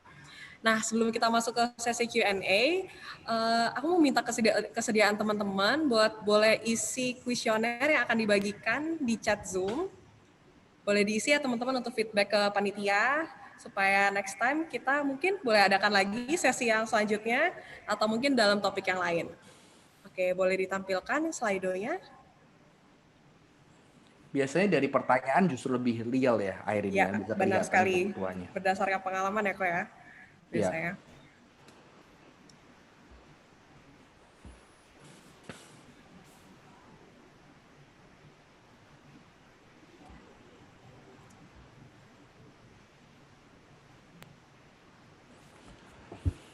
Oke. Wah, ini pertanyaannya sangat menarik loh. Pertanyaan paling pertama ini sangat menarik kok. Oke, aku bacain ya pertanyaan-pertanyaannya ya. Yang pertama, apa pendapat Ko Johan tentang cinta pada pandangan pertama kok? Ini dari pengalaman saya, cinta pandangan pertama itu. Oh ya, ada yang atas ya, Airin. Oh, ada yang atas. Iya, okay. I see. Sorry, pandangan pertama deh. Pandangan pertama dulu lah ya. Teman-teman, ini masalahnya manusia itu punya yang namanya intuisi. Selama ini kita itu dibilang cinta pandangan pertama itu nggak rasional karena berdasarkan apa ya intuisi-intuisi yang kagak jelas. Yang rasional itu harus kriteria yang tepat, anaknya siapa, bibit, bobot, bebet dan segala macamnya, pelayanan di gereja segala macam. Tapi teman-teman jangan salah, kalau saya melihat cinta pandangan pertama itu sisi intuitif. Kenapa? Karena saya tadi bilang bahwa manusia itu tubuh. Dan ketika tubuh itu hidup, dilatih, dia itu bisa nyaman dengan tubuh tertentu yang dia belum bisa menjelaskan secara rasional. Saya kasih contoh. Saya bisa milih istri saya, ternyata kesukaan banyak istri saya ketika jatuh cinta itu, ternyata banyak yang mirip mama saya. Padahal saya nggak tanya dulu, kamu suka bakso nggak, suka mie nggak. Itu sampai seperti itu, teman-teman. Jadi tubuh saya itu udah nyaman dengan karakter-karakter tertentu yang orang yang saya nyaman. Nah ini masalahnya penting keluarga itu kayak gini. Ngerti? Saya kasih contoh ya. Nah, ini intuisi itu penting. Saya kasih contoh begini. Seandainya seorang bisnismen yang cukup sukses, dia kan berhadapan dengan ribuan orang yang bekerja sama dia, ya kan? Ada orang yang suka manfaatin, ada orang yang tulus, ya kan? Maka saya bilang kalau kamu jadi orang yang tulus, tuluslah itu akan ada harganya. Kenapa? Kalau kamu ketemu orang-orang yang sudah mengalami banyak orang-orang yang culas, dia sense kamu tulus atau nggak tulus. Dan ketika tulus itu, dia cuma bisa merasakan dengan tubuhnya. Inilah kesadaran tubuh yang sebetulnya kita miss. Kita pakai rasio semua. Nah, teman-teman kalau teman-teman belajar kungfu tahu, saya punya guru itu, saya kan melatih tubuh saya, melatih segalanya. Tapi begitu saya ketemu satu guru yang sudah ngelatih itu 50 tahun, teman-teman, ketika dia pegang tangan saya, nempel, dia sudah tahu posisi kuda-kuda saya salah. Kenapa saya baru 1 tahun, dia udah 40 tahun. Mengerti?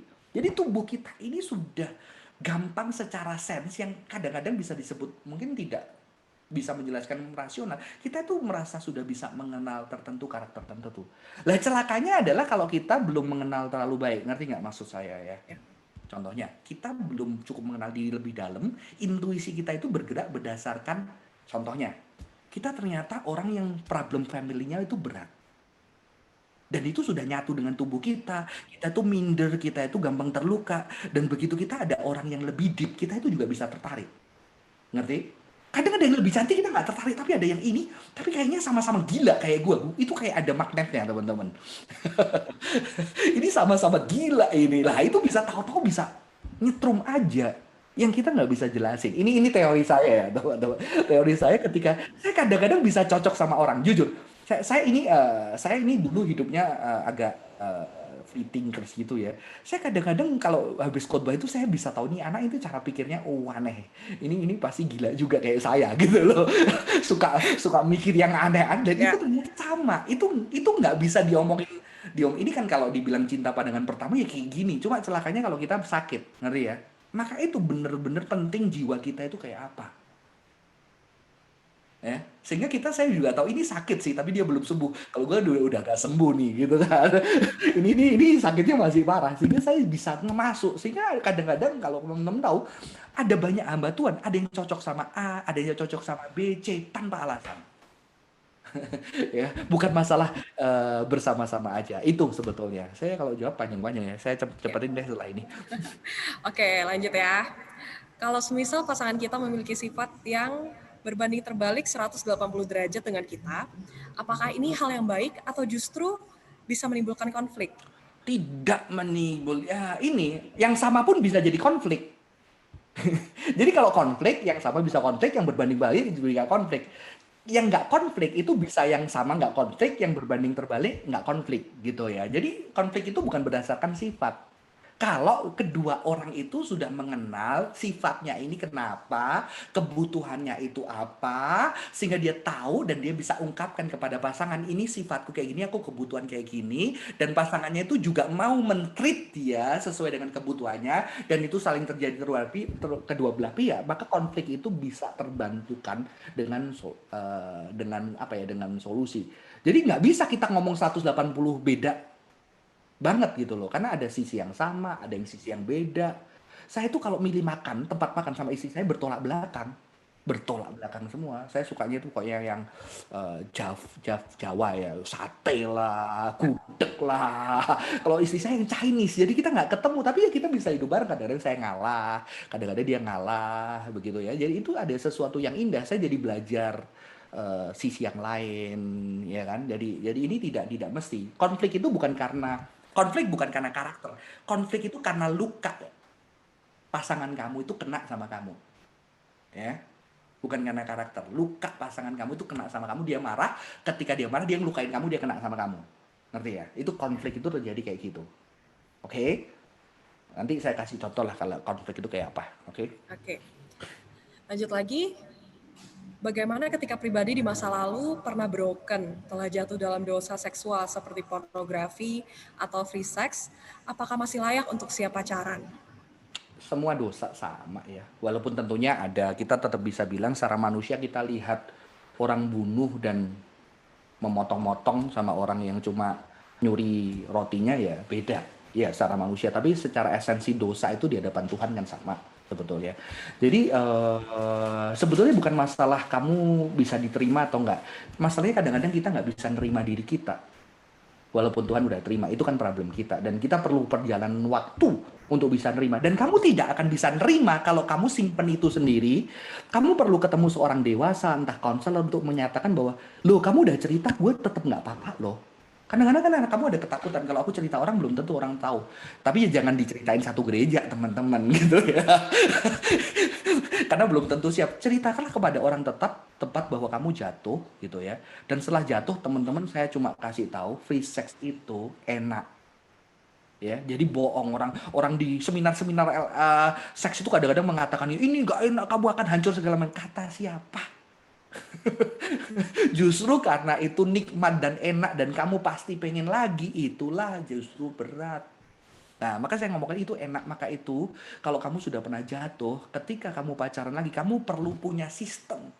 Ya, ya, kamu perlu punya sistem. Contohnya, kadang bisa membantu long distance relationship, ya kan? Loh, saya harus jujur, secara seksual saya pernah terlibat pornografi sehingga ketika saya pacaran itu bahaya buat saya. Maka ketika saya sama Email long distance itu membantu saya begitu ya. Kalau ketemu di di mall, di rumahnya ada orang tuanya itu membantu saya. Kenapa? Karena saya lemah. Saya bahaya maka saya harus jaga gitu teman-teman. Nah, itu penting sekali. Justru kita tahu itu enak, kita terikat, kita butuh support system, mungkin long distance, dan jangan pacaran lama-lama begitu ya. Pacaran yang efektif. Ya, saya mengajarkan jangan pacaran lama-lama yang efektif.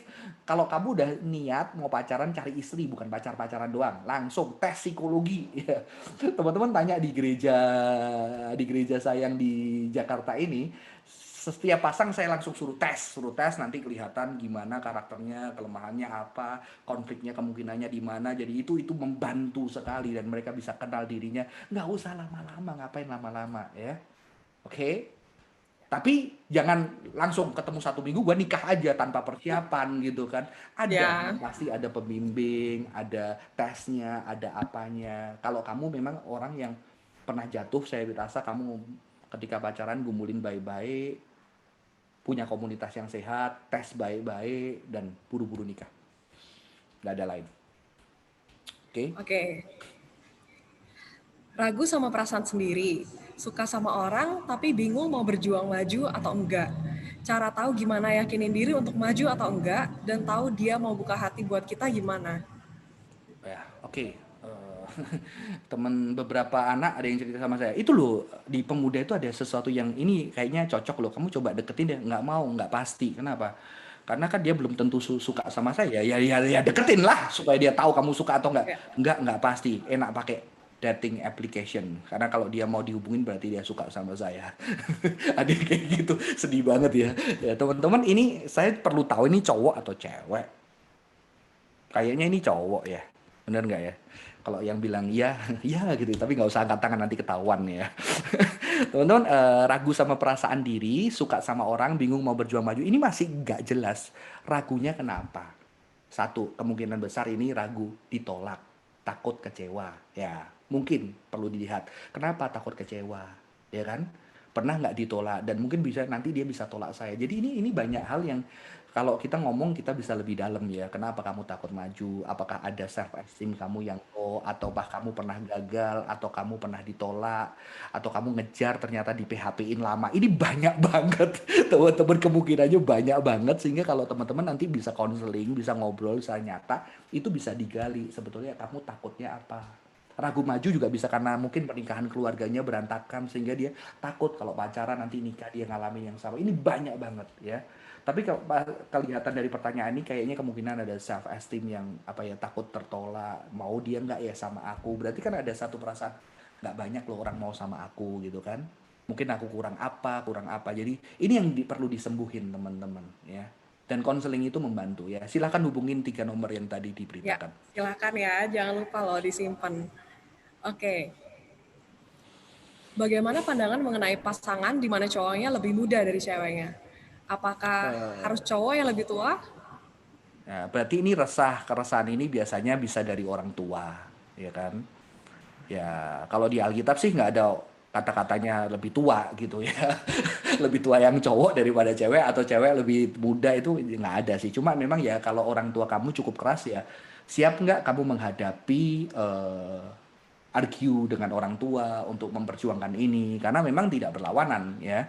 Dan kalau memang orang tua tidak setuju kan sebetulnya dilihat ketidaksetujuannya kenapa? Apakah karena ketidaksetujuan itu sesuatu yang sesuai dengan prinsip firman Tuhan, mama pacarmu jualan narkoba ya jelas orang tuamu gak setuju itu sesuai dengan firman Tuhan. Tapi kalau karena usia ya kamu harus berjuang dengan kasih, dengan kesabaran, dan kamu harus kalau memang kamu sudah yakin dan dia tepat buat kamu, saya rasa umur bukan masalah ya teman-teman. Ya, walaupun tentunya ada risiko. Kalau memang kamu cowok dan kamu menikah dengan cewek yang lebih tua, otomatis kamu tahu ada yang namanya menopause. Kalau kebutuhan seksual kamu harus jujur, kamu siap nggak ketika kamu kebutuhan seksual itu besar dan tinggi? Kan itu real ya, itu real. Dan ternyata dia sudah menopause, apakah kamu siap tetap bisa setia? Nanti kamu selingkuh, kamu nyakitin dia. Ini penting dan real teman-teman. Kadang-kadang orang Kristen nggak mau ngomongin yang kayak gini. Saya selalu ngomong kepada anak-anak yang saya bimbing, kamu jujur loh, kamu jujur dengan kebutuhanmu ya. Kalau itu bisa kamu berubah, it's okay. Kalau enggak kamu nyakitin orang loh dengan segala itu. Walaupun kita tahu itu berubah ya, bisa berubah ya teman-teman. Oke. Oke. Sebelum lanjut, saya mau mengingatkan lagi untuk teman-teman boleh isi kuesioner, survei yang ada dibagikan di chat Zoom untuk feedback ke panitia-panitia. Oke, lanjut lagi. Kok kenapa aku sering merasa kesepian kalau pas jomblo, tapi nggak nyaman kalau lagi punya pacar? Apa yang salah denganku? Salahnya adalah nggak ada yang salah sih. Saya dulu juga kesepian. Kalau kesepian nggak nunggu kamu jomblo, kamu punya pacar pun juga tetap kesepian. Teman-teman, kesepian itu sebuah ya problem psychological ya biasanya karena kita kecil. Kalau saya dulu kesepian, mama papa di rumah sayang sama saya tapi dia nggak banyak waktu karena dia harus bekerja, tapi dia di rumah bersama saya sehingga saya banyak melewati waktu sendiri gitu kan. Terus ada minder, nggak bisa punya teman-teman yang oke gitu kan. Nah itu biasanya kesepian itu sudah ada. Ketika kesepian sudah ada itu biasanya kita ada tiga kesepian. Social loneliness, existential loneliness, sama apa ya saya lupa ya.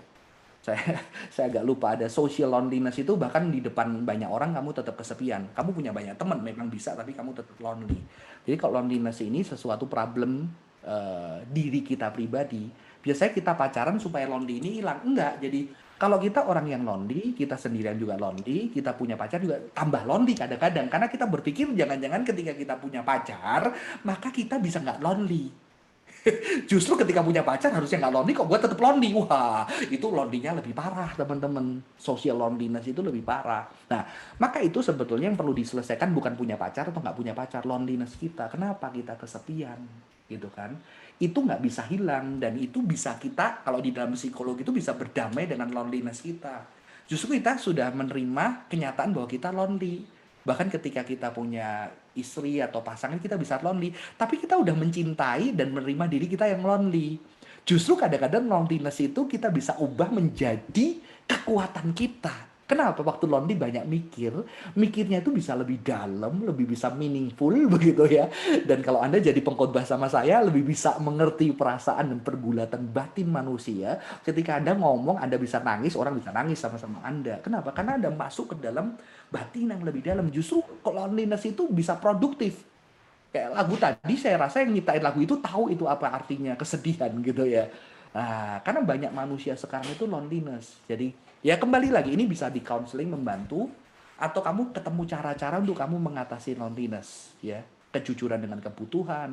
Kalau saya, salah satu terapi saya memang ketika saya lonely, kadang bisa muncul kesepian, nggak dimengerti orang, merasa apa ya, aneh sendiri. Dan di situ saya suka filosofi, saya suka baca buku, dan di situ saya bisa berpikir dengan diri saya sendiri, saya bisa merenungkan banyak hal-hal yang dalam, yang meaningful, dan di situ justru menjadi apa ya, salah satu cara terapi saya ketika saya belajar berpikir dan berdiskusi, ngobrol sama orang.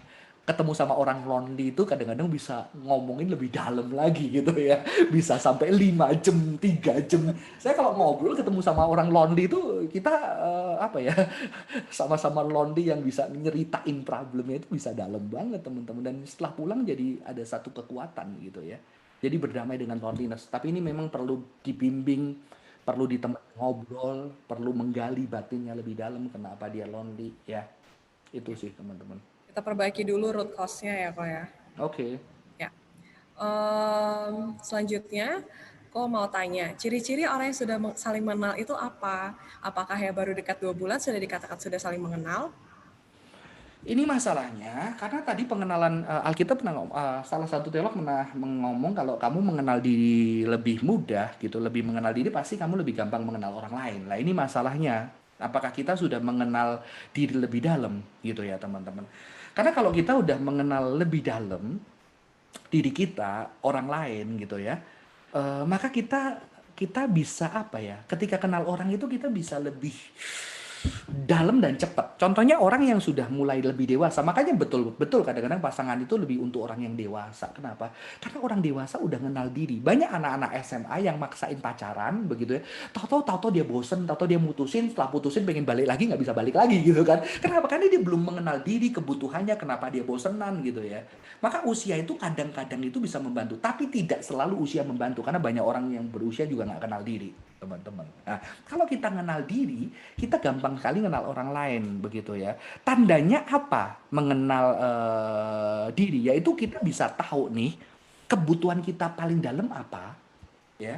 Kebutuhan-kebutuhan kita paling dalam, dan kita lihat pasangan kita itu bisa nggak punya kapasitas atau nggak mengisi itu.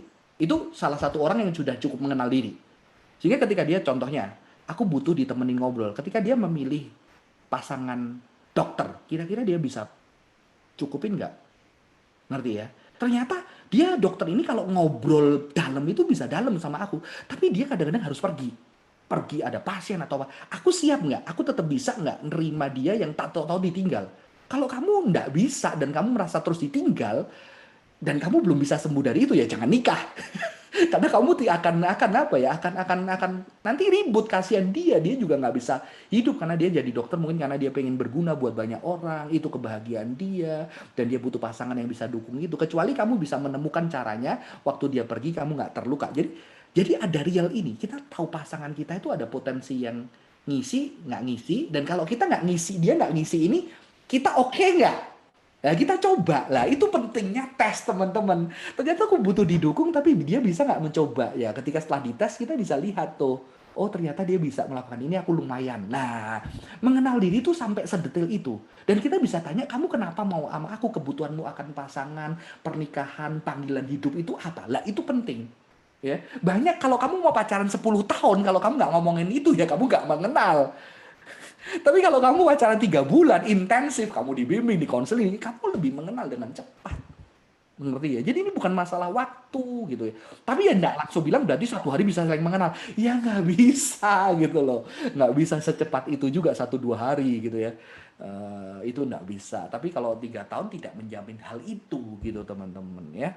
Jadi ini saya harus ngobrol tuh sama kamu sama pasanganmu kira-kira sudah saling mengenal atau kamu dites lah di counseling center itu berdua ya. Ya. Oke, gimana cara tahu pasti apakah pasangan ini buat kita? Kalau sudah nikah berarti udah pasti jangan cerai. Karena berarti kamu nggak ngerti. Jadi jodoh itu apa? Ketika kamu sudah nikahi di jodohku. Karena banyak anak-anak, oh ini kayaknya jodoh dari Tuhan, cerai. Gimana sih Tuhan? Gue udah minta tanda-tanda, udah yakin gitu kan. Ya jodoh itu perjalanan. Jadi sebelum kamu nikah ini adalah perjalanan untuk kamu menggumulkan. Kira-kira pribadimu kebutuhannya apa? Kira-kira kamu membutuhkan pasangan apa? Di dalam relasi pasangan itu dengan Tuhan apa? Ini sebuah perjalanan. Begitu ya teman-teman. Maka kamu harus bijaksana. Ketika kamu fisik terlalu jauh, maka kamu akan hancurnya juga lebih parah. Saya lihat ingat luka itu fisik. Jadi kalau fisik kamu terlalu jauh, pasti udah kayak kamu pakai narkoba itu sakau, ya udah itu ya. Jadi benar-benar nanti kalau kamu udah nikah, ini jodohku, udah. Ini dari Tuhan. Karena Tuhan tidak mau kita bercerai. Oke. Walaupun kita menerima ada realitas yang tidak ideal, tetap ada orang-orang yang gagal. Tapi bukan itu berarti benar, tapi ada anugerah Tuhan buat orang-orang itu. Karena saya ketemu juga orang-orang yang gagal, tapi ada anugerah Tuhan di dalam kegagalan. Walaupun itu tidak ideal sesuai yang Tuhan mau ya. Ya. Dan mungkin komunitas penting ya kok ya untuk dikelilingi. Maksudnya kita berada di komunitas yang dikelilingi dengan orang-orang yang Betul. support. Ya, kalau putus Saya itu kalau membantu anak-anak yang ketika putus itu biasanya pengen mati lah, nggak jalan hidup. Saya terbantu sekali anak-anak yang punya komunitas sehingga saya bisa reach. Kenapa? Karena biasanya kalau anak putus itu 1 minggu pertama itu dangerous. Down-nya itu 1 minggu pertama. Biasanya kalau dia punya komunitas, saya lebih ringan. Karena saya sama istri sama temennya, kamu ada temen nggak hari ini? Saya bisa jadwalin 1 minggu supaya dia bisa ngelewatin hari minggu dengan teman-temannya. Biasanya saya tanya, besok kamu ngapain? Besok kamu gimana? Gimana kamu hari ini? Kamu udah bisa ngelewatin nggak hari ini? Karena biasanya kalau putus itu saya cuma minta lewatin 1 hari demi 1 hari. Jangan mikir ke depan. Hari ini lewat, hari ini lewat, hari lewat. Setelah 1 minggu kamu tahu ternyata kamu bisa hidup kok tanpa dia kok. Walaupun ada sedih. Nah itu komunitas itu penting banget Ren. Kalau nggak komunitas pasti nanti nyarinya saya setiap hari ya. Kasihanilah saya. Oke, selanjutnya ini mungkin tadi Kojo juga udah jelaskan ya, yang kebanyakan pacaran zaman sekarang melakukan skinship. Apakah itu berdosa? Karena mengasihi diri pasti juga bisa menjaga diri atau menghargai diri. Jadi pacaran yang sehat harus bagaimana?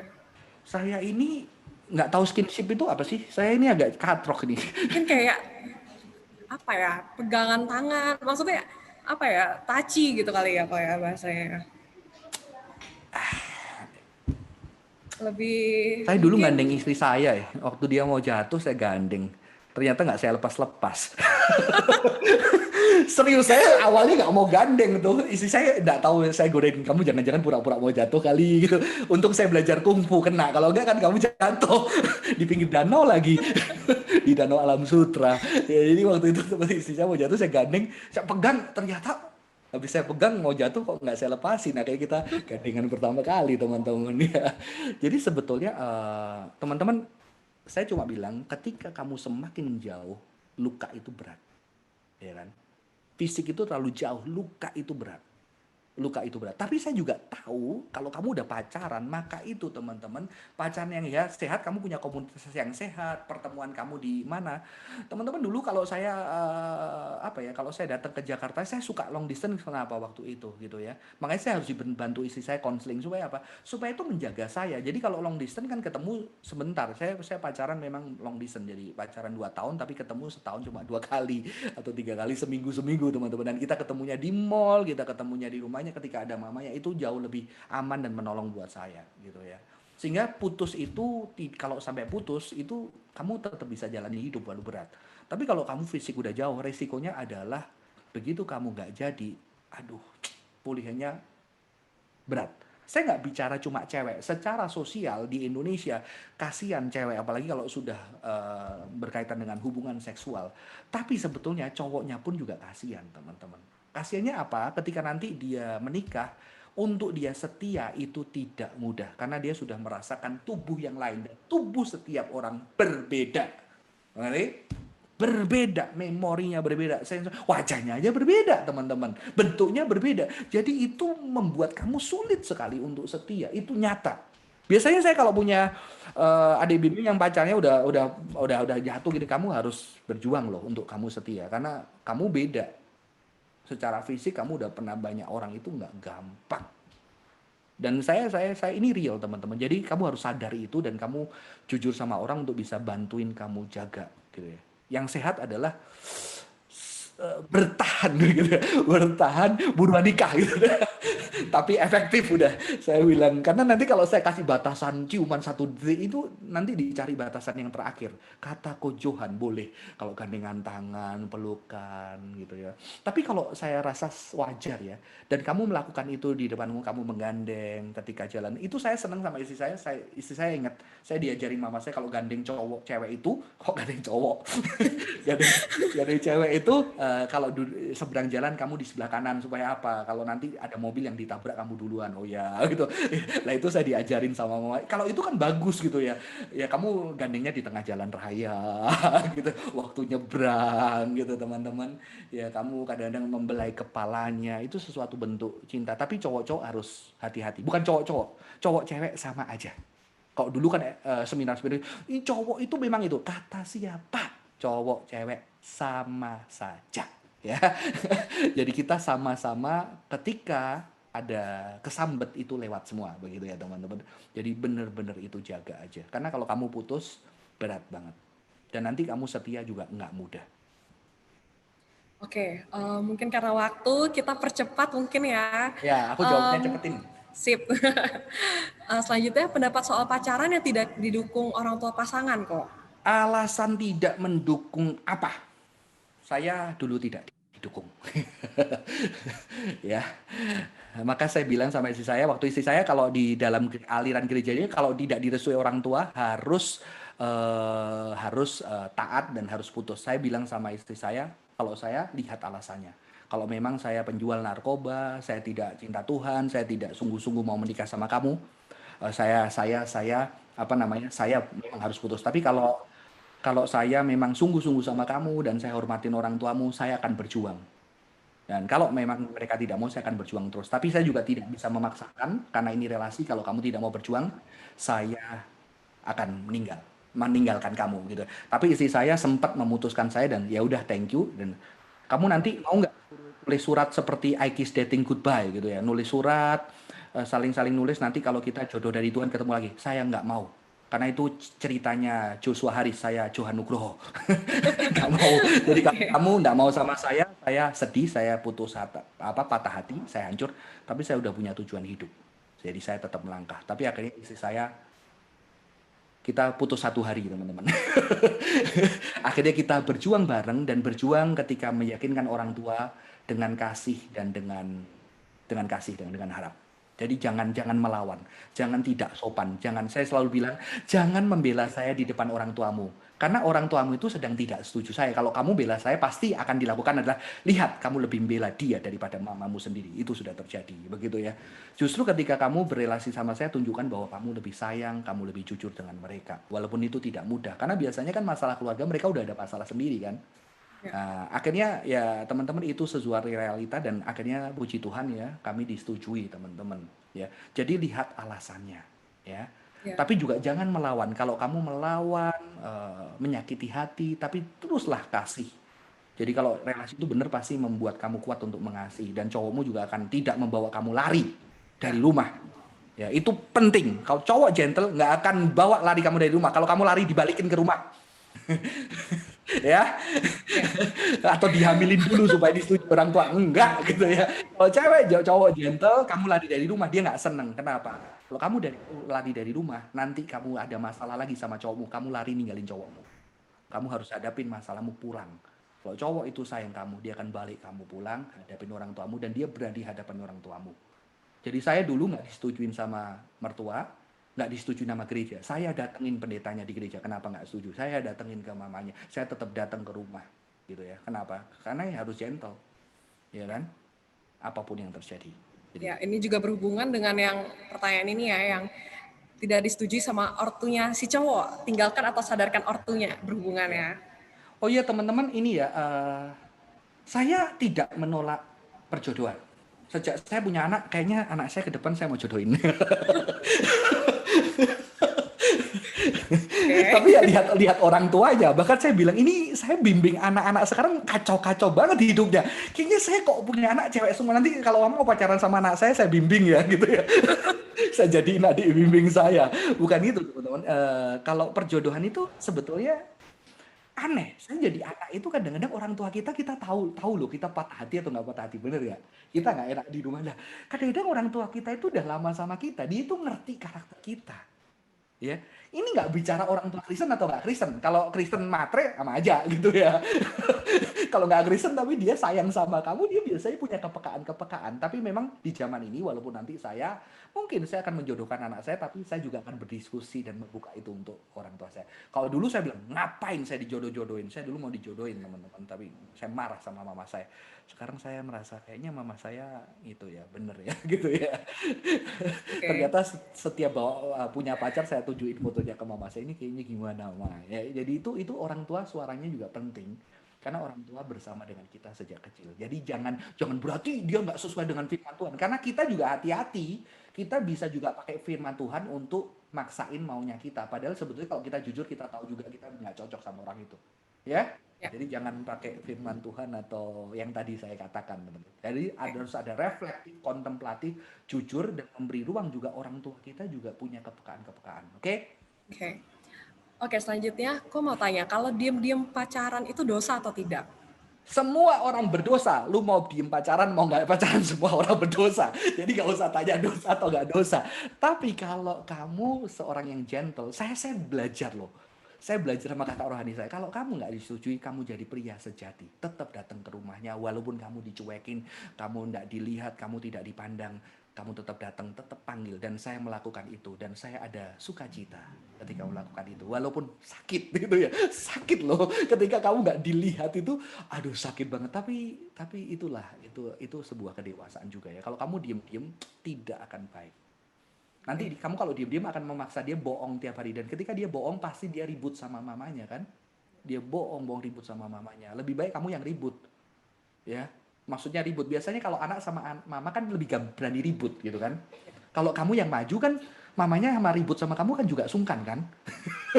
Apalagi kalau kamu sopan tante, baik gitu. Saya itu sampai tanya Ci Imel ya. Waktu saya walaupun waktu itu ada mami, ini bukan membuka aib karena kami semua sama-sama belajar. Mami saya, mertua juga belajar, saya pelajar gitu ya.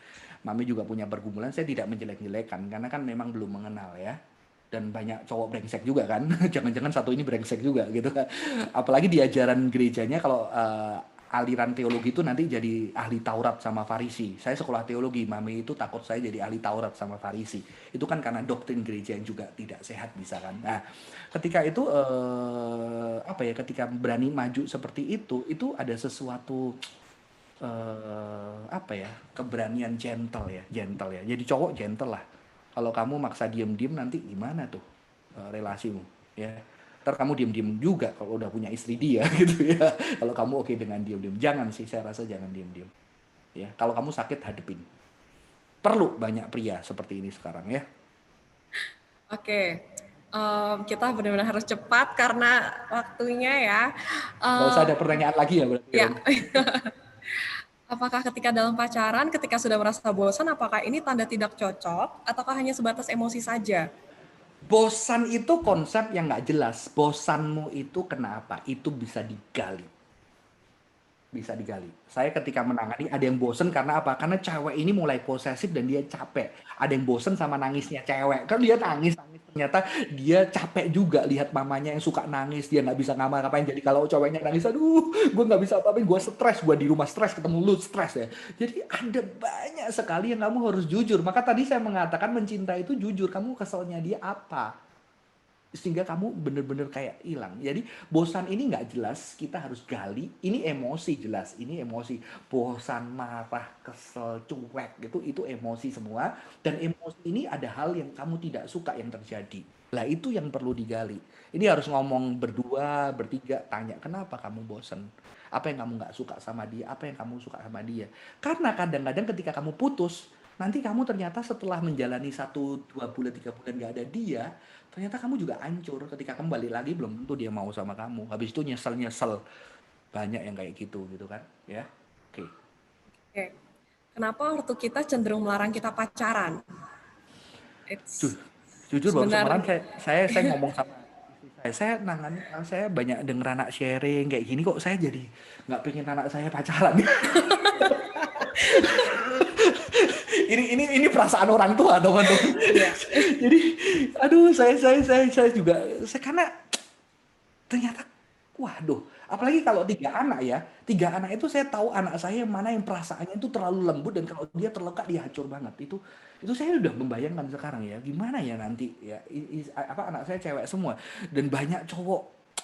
Nggak tahu ya, cowok ini yang saya ngobrol ini kok gini semua gitu loh. Saya tuh kesel banget ya. Ya itu karena mungkin dia melihat satu, kalau dia keluarganya bisa, kamu keluarga, contoh orang tua yang nggak bahagia biasanya untuk melepaskan kamu menikah juga sulit. Kalau bapak mamamu nggak bahagia di dalam pernikahan, biasanya dia ngomong hati-hati ya milih pasangan nanti kamu kayak mama gitu ya. Hati itu bisa. Terus juga dia melihat ada sesuatu yang di kamu. Nah ini harus ditanya, papa kenapa sih takut aku pacaran? Ya. Dan ini kamu dilihat cewek apa cowok? Kalau cowok kan ini jangan-jangan ngambilin anaknya orang gitu ya. Kalau cewek ini jangan-jangan apa. Jadi ada banyak sekali, setiap orang tua beda.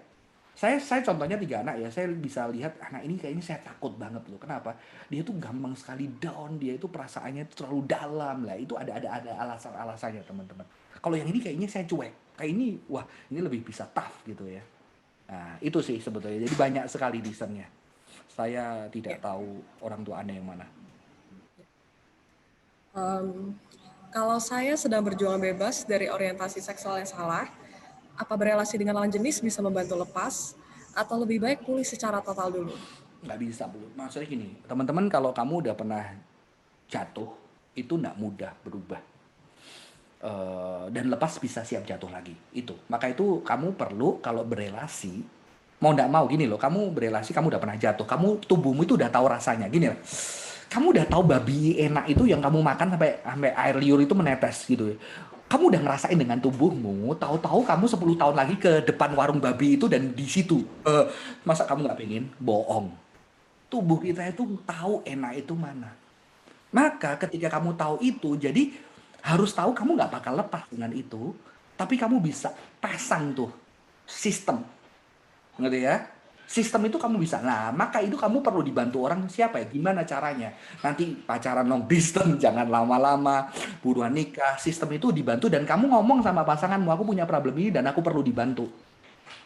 Nah, celakanya adalah kalau kalian sama-sama yang punya problem di situ, ya, punya kecenderungan itu ya, buruan nikah aja gitu ya, supaya tidak berdosa. Teman-teman, Mungkin mungkin maksudnya ini lebih ke itu ya, kok LGBT kok.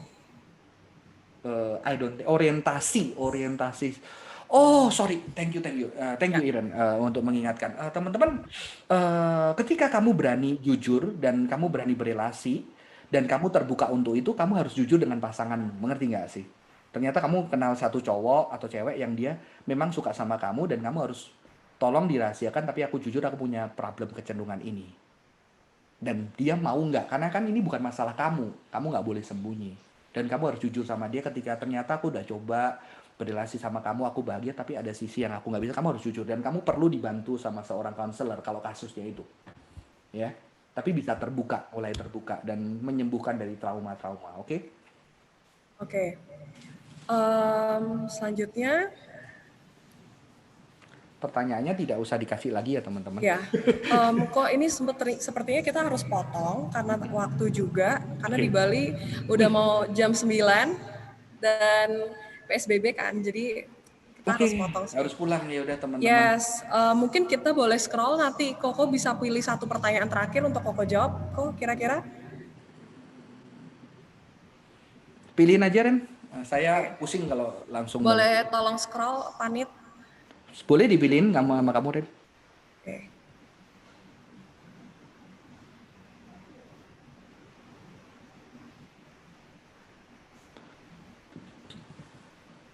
Udah beberapa saya jawab ya. Ya.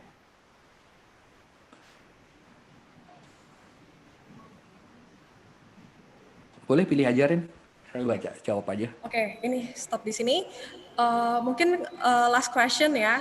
Apakah benar bahwa perilaku pasangan yang kita dapat adalah cerminan dari perilaku kita? Nggak bisa ya, nggak bisa ngomong cerminan itu. Nggak bisa, karena kan kita kenyamanan. Contohnya ya teman-teman, ada orang-orang tertentu yang gampang bisa cari pasangan yang suka pukul dia. Karena dia udah biasa, secara natural aja, tahu-tahu dia bisa dapet pasangan yang mukul. Mungkin dia biasa bertumbuh dengan papa yang mukul, tapi dia nggak tahu awalnya. Jadi kayak ada kecenderungan-kecenderungan itu begitu loh. Maka ini kita perlu banget ya sembuh dan mengenal diri kita dari cerminan. Tapi memang betul kalau kamu mulai lebih dewasa, sebetulnya kamu bisa lebih lebih mengenal diri, kamu mengenal kebutuhan, kamu bisa mengenal pasangan yang tepat, begitu kan? Mengenal Tuhan juga bisa juga. Tetapi masalahnya kan kita itu punya luka. Kadang-kadang luka itu yang belum selesai, kita itu bisa kecenderungan yang saya bilang kita suka sama yang sakit kayak kita gitu loh. Kita suka yang cenderung sakit, yang seperti kita, itu kita bisa kayak ada setrumnya dan ada kegilaan-kegilaannya. Itu yang perlu bahaya dan kita perlu sadar. Kalau kita nggak sadar bahaya teman-teman. Karena itu bisa menjadi magnet yang kuat, ya kan? Yang sehat-sehat malah kita kadang-kadang nggak suka karena kayaknya dia nggak ngerti kita begitu loh. Itu ada kenyataan kayak gitu ya. Oke, mungkin itu jawaban yang terbatas. Thank you sampai jam segini pada masih banyak ikut. Yes. Thank you semuanya. Saya mau mengingatkan teman-teman untuk yang belum mengisi kuesioner, untuk boleh mengisi kuesionernya lagi ya teman-teman ya, yang belum mengisi. Oke, sebelumnya saya minta maaf banget untuk teman-teman yang belum dijawab pertanyaannya dikarenakan keterbatasan waktu juga, dan saat-saat PSBB begini memang sulit ya teman-teman ya. Mohon maaf sekali. Mungkin pertanyaan dari teman-teman yang masuk pada malam hari ini bisa kami kumpulkan dan kita bahas untuk di topik selanjutnya. Oke, sebelum mengakhiri mungkin ada kata-kata penutup dari Kojo. Ada kesan pesan untuk teman-teman yang bergabung di sini malam hari ini?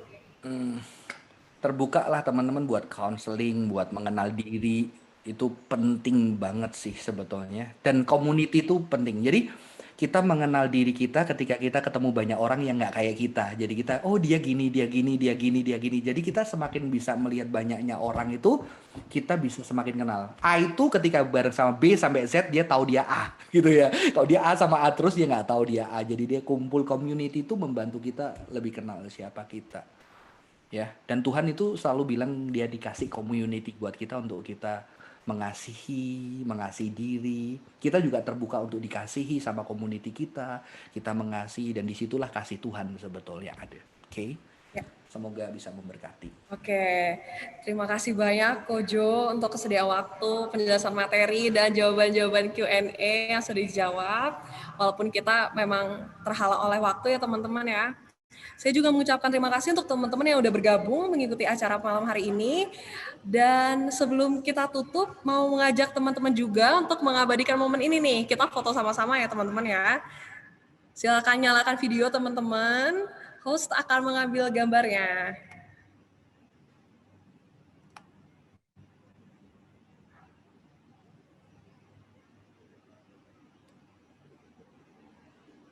Oke.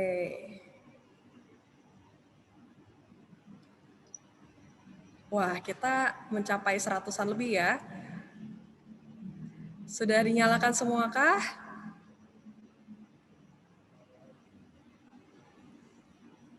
Masih banyak yang belum boleh mungkin dinyalakan videonya. Untuk kita sama-sama foto sama-sama.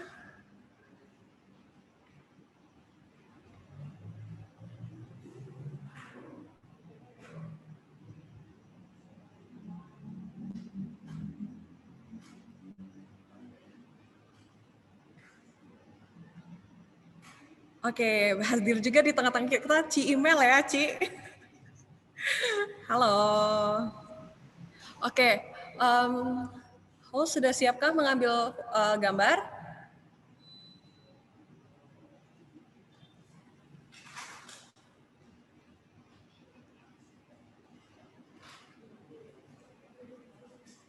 Oke, sebentar ya teman-teman, tahan ya.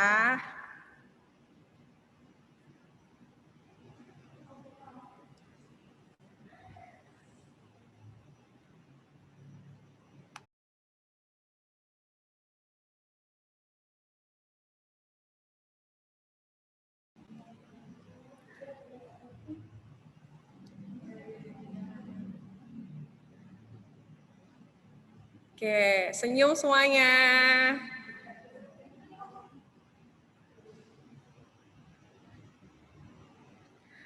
Oke, karena partisipannya cukup banyak, jadi mohon bersabar ya teman-teman ya. Oke, siap. Sudah selesai. God bless you. Oke, kita akan tutup talk show malam hari ini dengan doa. Minta tolong kesediaan Kojo untuk boleh tutup dalam doa kok. Teman-teman berdoa yuk. Tuhan bersyukur buat dimanapun kami berada. Setiap kami harus sadar kami punya luka. Tapi biarlah kami berani melihat luka kami untuk kami terbuka. Dicintai orang di sekitar kami, komunitas kami. Dan kami juga belajar melihat luka orang lain. Dan belajar juga memberikan diri kami untuk mengasihi sesuai dengan kebutuhan setiap rekan-rekan kami di komunitas. Berkati kami di dalam ketidakmungkinan ke depan. Biarlah anugerah Tuhan ketika kami menjalani perasaan jatuh cinta, berelasi dengan orang yang mungkin juga akan ada gagal. Di situ kami belajar sesuatu dan Tuhan terus menjaga dan memelihara hidup kami. Buat teman-teman yang sudah pernah hancur dan jatuh, kalau mereka boleh ada dari hari ini, kami tetap percaya ada anugerah Tuhan yang bisa menemukan teman-teman dengan orang yang tepat, membangun dengan keluarga yang tepat, dan biarlah setiap hal yang luka boleh Tuhan pulihkan, termasuk pasangan-pasangan yang mereka lukai atau yang melukai mereka. Tuhan boleh beranugerah. Terima kasih buat teman-teman GKKK, biarlah Tuhan boleh menjadi berkat setiap hamba Tuhan dan setiap pengurus. Di dalam nama Tuhan Yesus kami berdoa. Amin. Thank you teman-teman. God bless you. Oke, sekian dari saya malam hari ini. Terima kasih buat Kojo dan semua peserta yang sudah hadir. Dan kiranya apa yang sudah disampaikan malam hari ini boleh menjadi berkat untuk kita semua ya teman-teman ya.